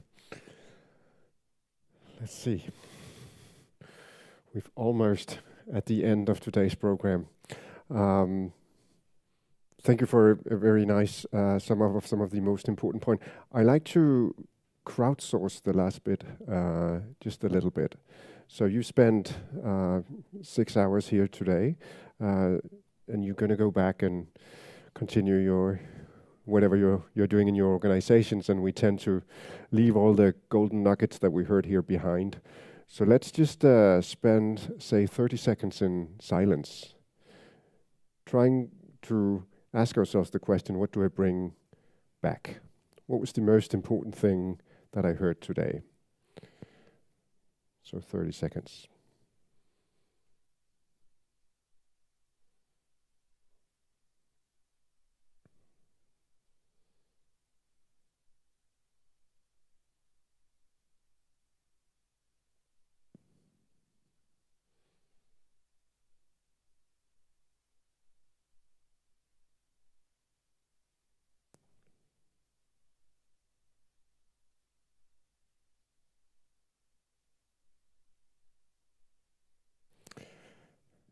All right. So I can't ask all of you. That would take far too long. But I dare to ask if just a few of you want to share. What do you bring from today? Just in a few sentences. Anyone dare? What do you take home? What was the most important statement that were made?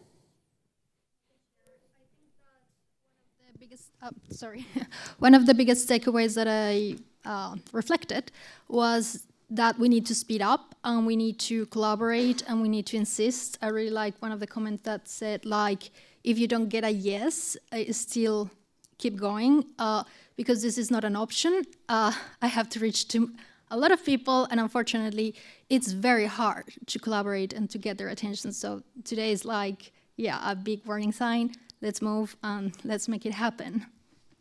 Great point. So in Europe, we learned that we are slow and steady, but we need to move faster, right? Faster, slow and steady. One more point here from the back. There's a mic coming your way. So I guess for me, there was 2 points which broadened my view on the whole initiative. One of them was about picks and shovels, rather than just focusing on the vertical of the deep tech.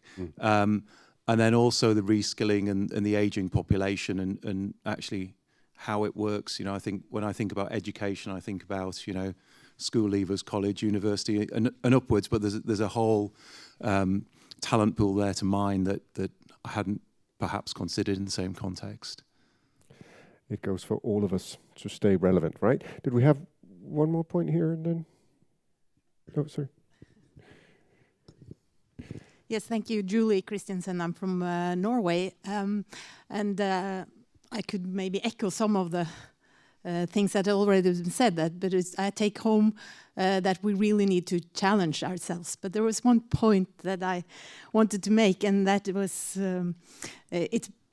we have talked a lot about crossing sectors and crossing borders, but we obviously need to cross generations due to the demographic development of our societies. And being a mother with a son soon having a master's degree in machine learning, and a mom of 87 who constantly need helps to handle her bank, you know, on her iPad, and being in the middle of this, where should we go? How should we sort of handle all this? And one way is to connect, of course, the young people with the old people. So maybe that is something we should do more, turn it around. Important note there. Thank you so much for helping me with gathering some of the most important takeaways. As you leave, it's important to state that there is a drink and an opportunity more to stay and network just outside before you rush home. So please use that opportunity as well. Before we end here on the stage, I think we should thank all the speakers and the panelists for sharing their ideas and thoughts during the day. And I also think there's a big thank to be made to the EIT team, to Nora Lukaski for setting this up, and also for Celine Carrera and Marta Abuya for making this event happen. A job very well done. So give all of them a big hand.